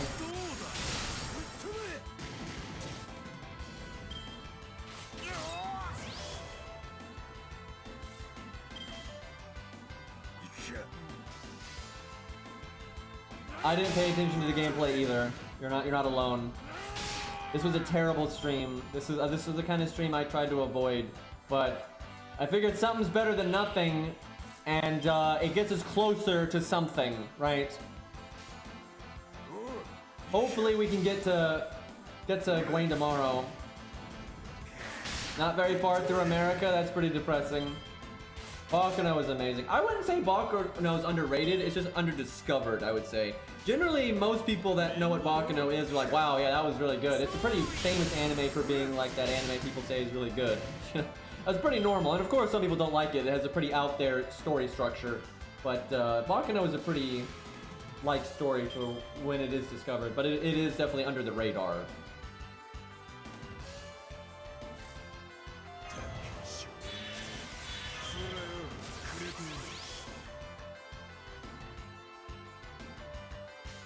Dude, I've talked about the Unlimited Blade Works versus Gate so many times. Half my audience, I think, is probably sick to death of, like, Rex, how many times have, like, everything I just talked about, you have heard it, you already know all of that shit. You know, you know about the blade thing and the mana stuff and the,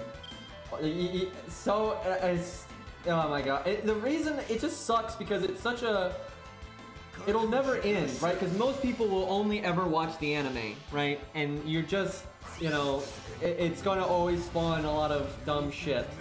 And so it's so common that people are like, Shiro is the bestest. And yeah, it's kind of annoying, but you know, it is what it is.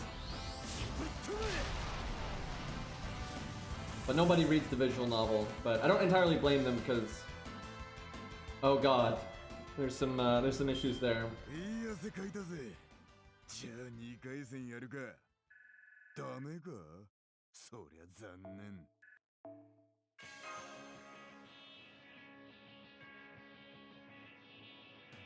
I know, Saber, dude. God, that's the thing. The only bad thing about Saber, we're on chapter 4? What? I have done a lot of nodes, man. And like, yeah, I'm going a little slow, but we've done a lot of nodes. How are we on chapter 4? How many nodes have been in this, what? At least this chapter's short. God damn it, dude. This thing's like 22 chapters. Oh, God. Oh, God. They make it so hard. It's like, but Gawain, he's right there. It's the next singularity. God. Anyway, yeah, the one problem with Saber is that his NP has an aspect of, if hocus pocus nonsense, not very, you know, it's soul stuff. Right? It's pretty hard to put it's hard to put that on paper and say what's, you know, how, when and where is, you know, it's weird.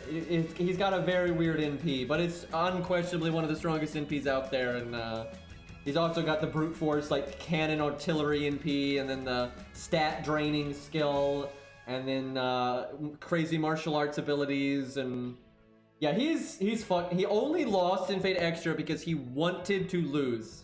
Like, literally, most people don't realize that, but Saber in Fate Extra wanted to lose. Now, you know, obviously it's gameplay, you know, you can beat anybody in gameplay, so, but it's like a canonical thing that Saber was not trying to win. Yeah, his abilities are just absolutely insane. But I am so disappointed that Saber's not in FGO. And because it's been so long, and it's been so many years, I'm very worried that the reason he's not in FGO is because they don't feel comfortable adding him because they're afraid of drama and stuff. Because, you know, it's Buddha.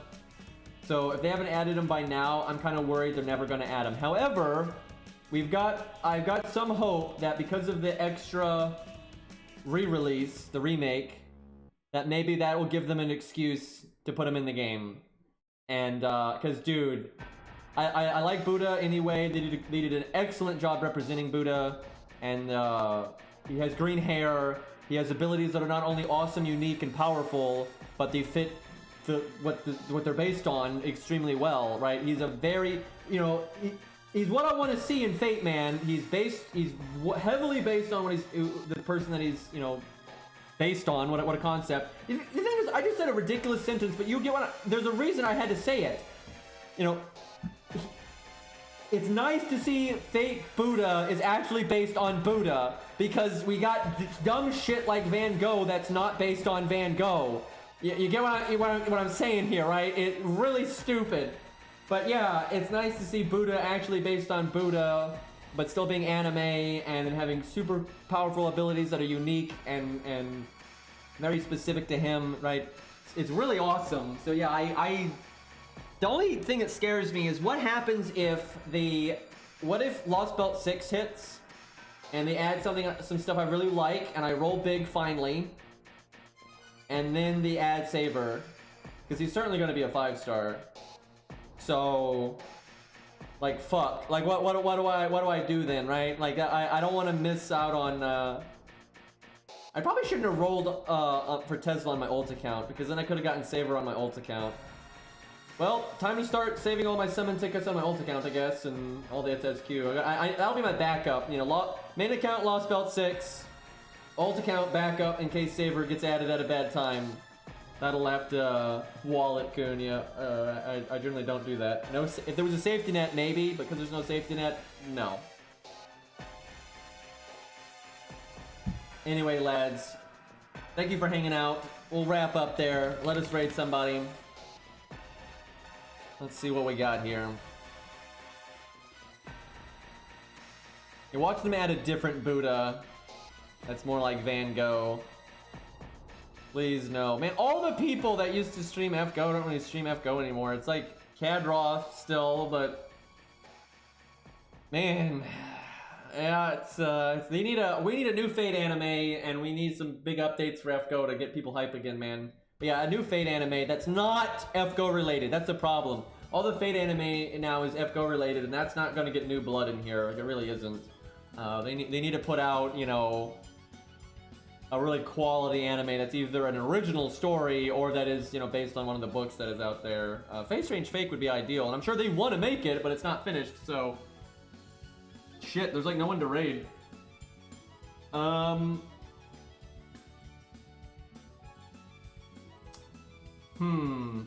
Fuck it, we're raiding offline Cairo again. I don't... F it.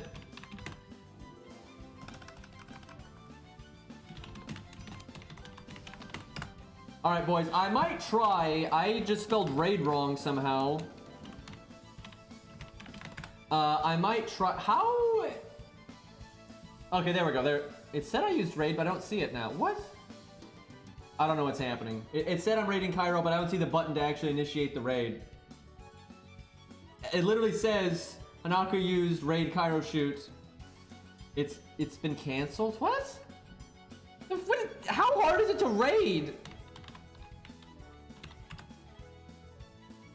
Your raid already in progress. It says raid already in progress, so I can't do it. I can't start. There's no button. Well, I guess we're not raiding anybody. I don't know what to say, chat. Your boy Green can't raid. I got 2 left thumbs. I don't understand. You know, it said raid in progress, but there was no button to actually click start raid. Yeah, I guess I can host. That's like the one thing I can do. You're canceled on social media, indeed. But yeah, and when I try to raid again, it says there's already a raid in progress, but there clearly isn't, so... Anyway, lads, I'll try to stream tomorrow. I might finally try to play Darkest Dungeon or something. Oh, I don't know. We'll probably be at Gawain tomorrow, though, so I kind of want to do that. Maybe we do both. Because nothing's going on in FGO or Genshin or anything, so... Maybe play some Arc Knights or something. We'll see. Anyway, thank you all for hanging out. I guess I'll host Cairo even though he's not streaming right now. And yeah, I will see you guys later.